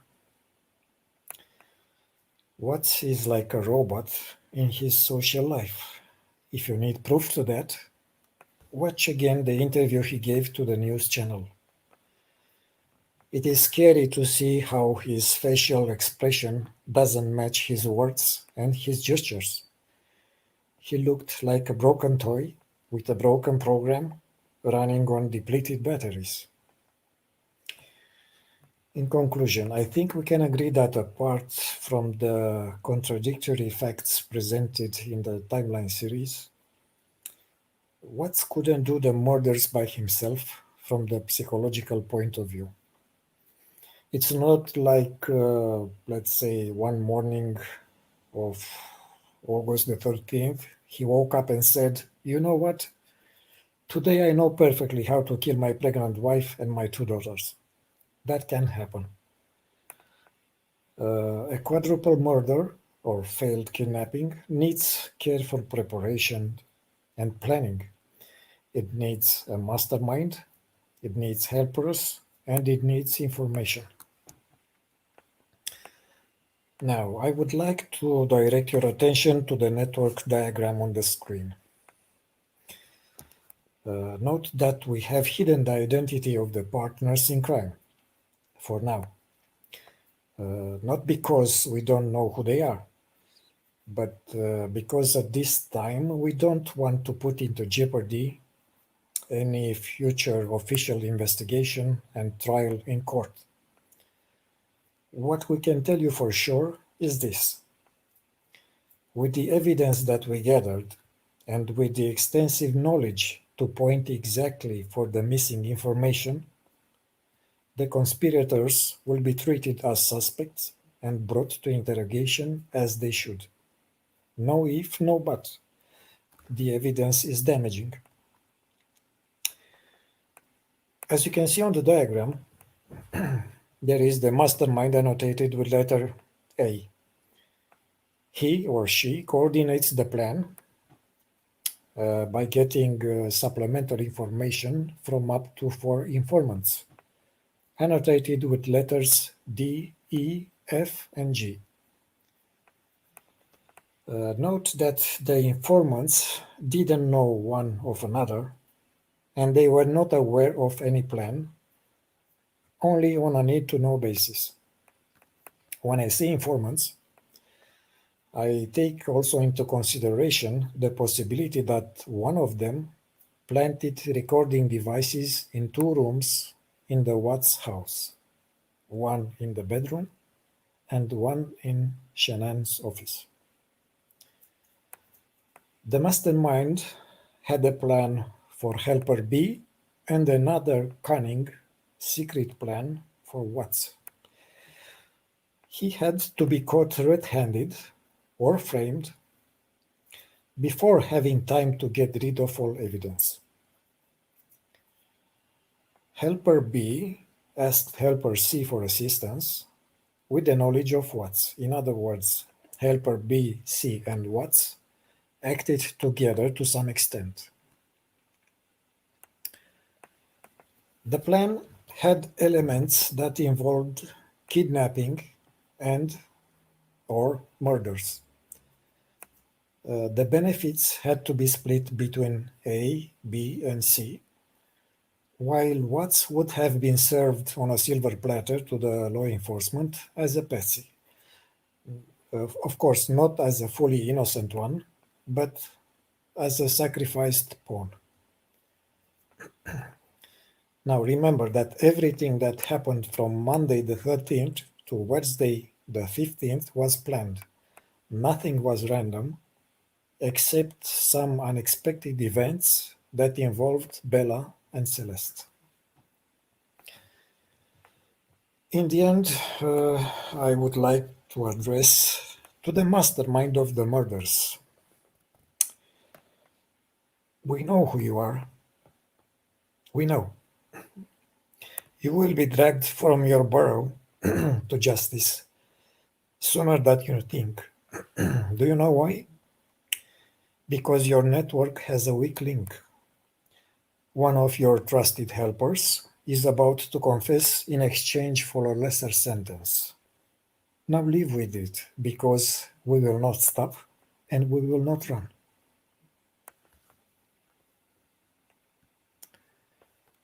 That's it from me. Thank you, Don. You're welcome. Thank you for the super stickers. I didn't want to interrupt. Yeah, couldn't have said it any better. As you see in the diagram, we know of at least 4 people who were acting as informants of some sort without knowing that they are informing the mastermind.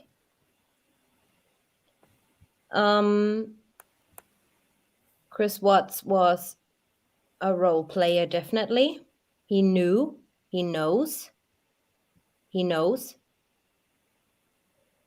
And like Don said, this mastermind had to split the benefit with the 3 main people.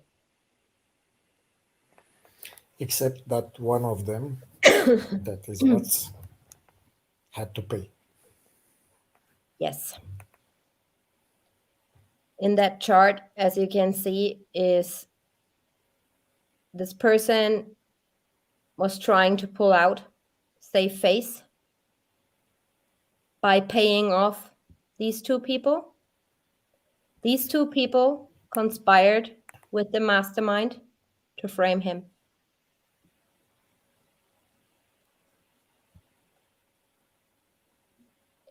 The plan involved some sort of kidnapping. The plan was not to kill the children. Something went wrong. Down the line, we will partly, I would say, reveal at least these people and those. But this person knows what we're talking about, and that we know who that person is. And if this comes out, like, many people are working in the background on this. It takes time, because what you gotta have is watertight proof. Sure, Watertight proof. yes, but we have the advantage of pointing exactly where to look for. Yes. And with all we do, like with the timeline, stuff like that, just stuff like that, tire tracks, rain, all this.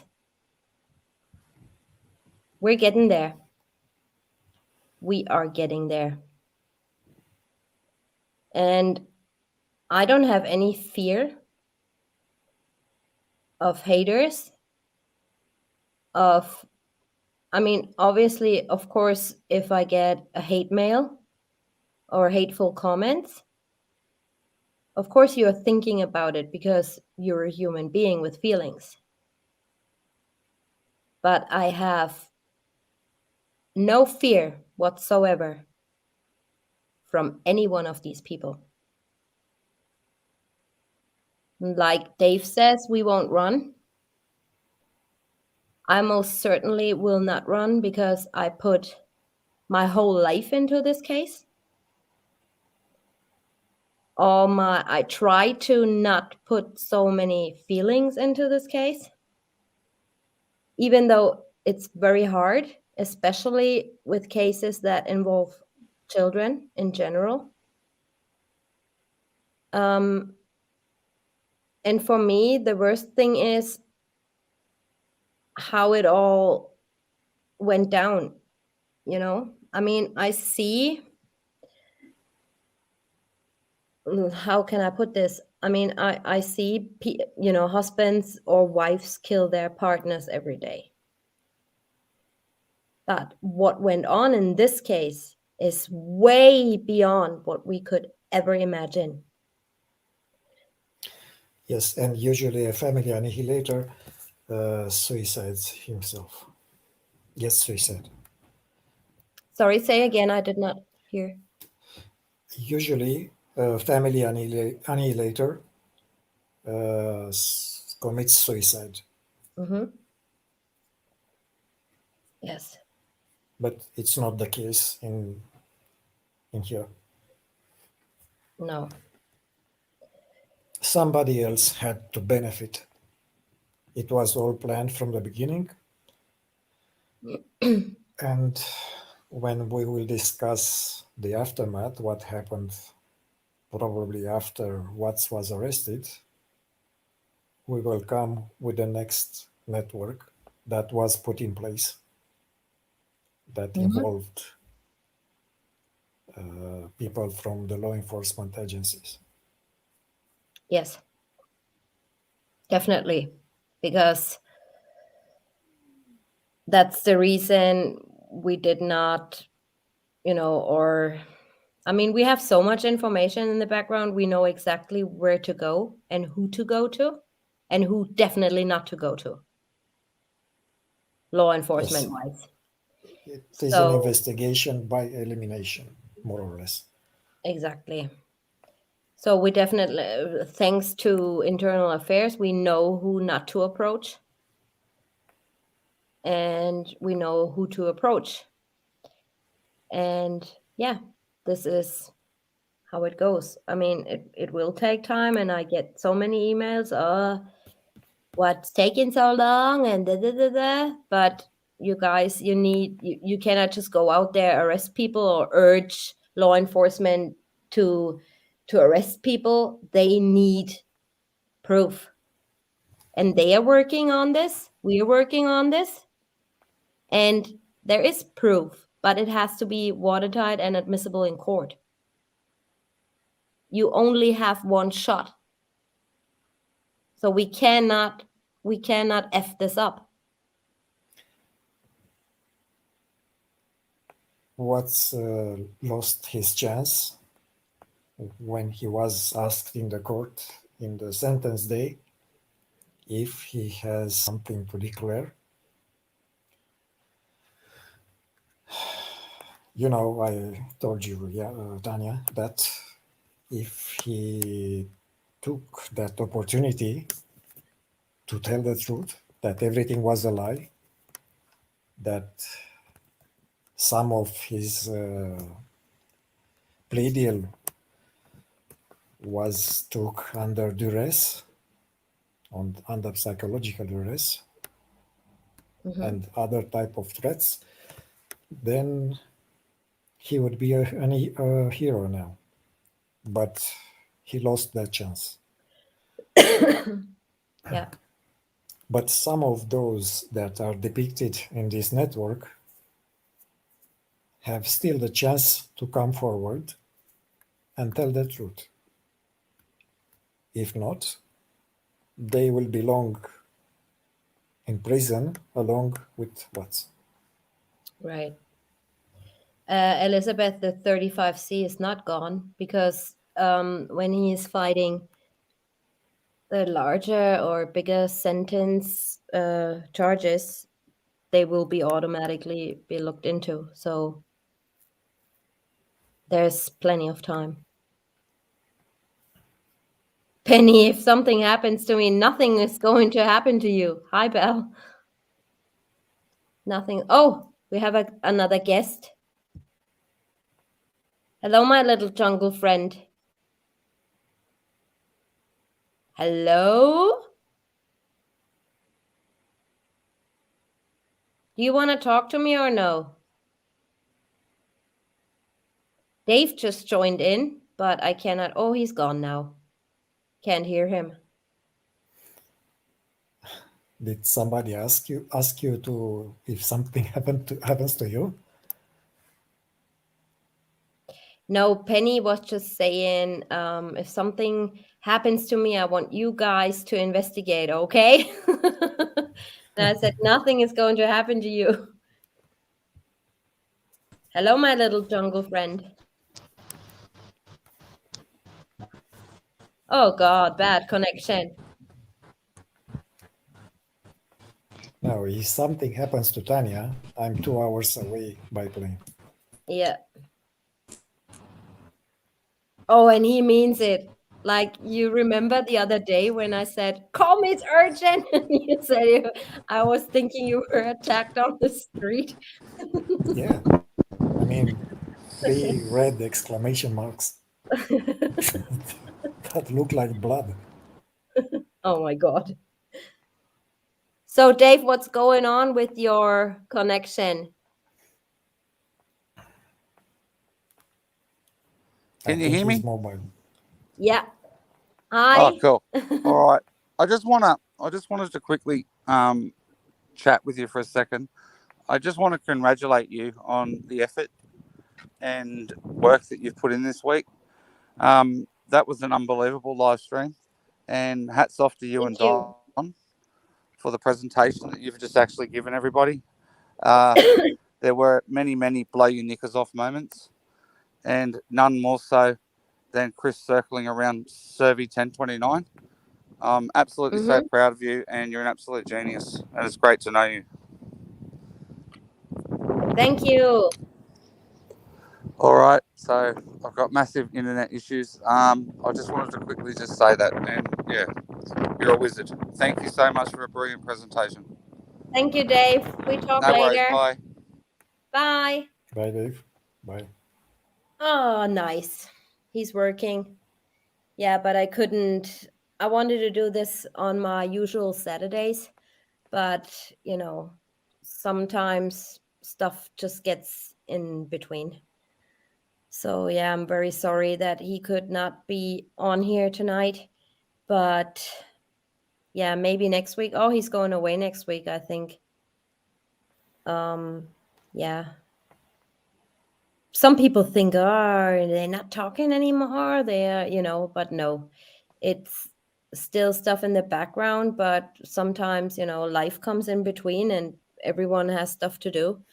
So we're still working with each other. Thank you, 1960. I love the 60s.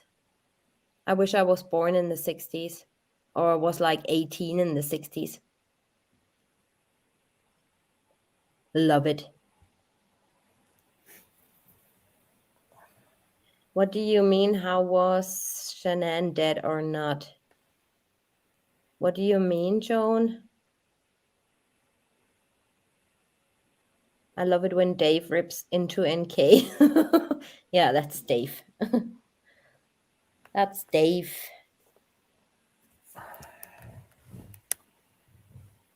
Every day we work on this case. Yeah, so true. Takes a lot of time, a lot of headspace. Yeah. Have a good night, Penny. Thank you for being here. And nothing will happen to you. So have a good sleep. Yeah. So yeah, that's it for now. I hope you guys enjoyed what we brought to you tonight. When did they do the drone? That was on Wednesday. But I'm gonna be saying some stuff about the drone in next time. That was the 15th, I believe. Anyway, so yeah. Yeah, as we go along and come across stuff, I will show it definitely. I'm also going to be doing a full live stream on Alexa and what Alexa can do and not do. So this should be quite interesting. I'm still gathering information about some cases involving Amazon and Alexa.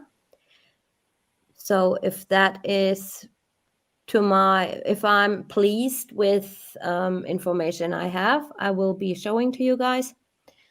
And then next week we do the next part.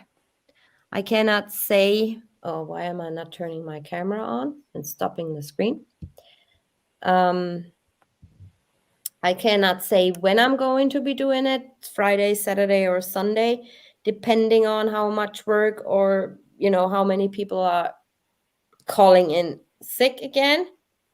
But we're definitely getting there, right, Dawn and Dave? Yes. All right. You guys have a great night, a great afternoon, great morning. And danke dir, Monica. And I would say I see you soon, maybe on a little in-between live stream next week. I don't know. I have family to think of, yeah. But my family is, I was in restriction of YouTube. I did not open Facebook for a week. I did not do reply to any emails and nothing.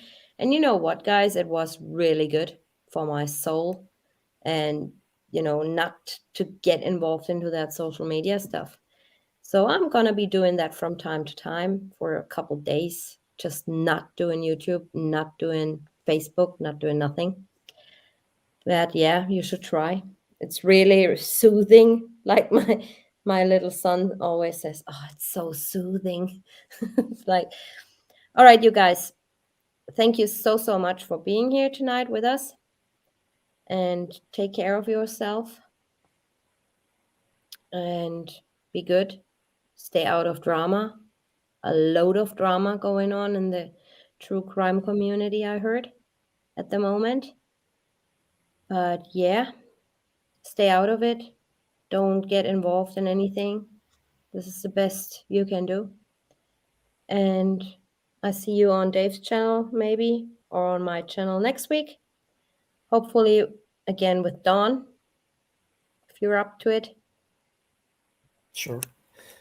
And yeah, so what else is there to say? I love you all. Take care of you guys. See you next week. Bye bye.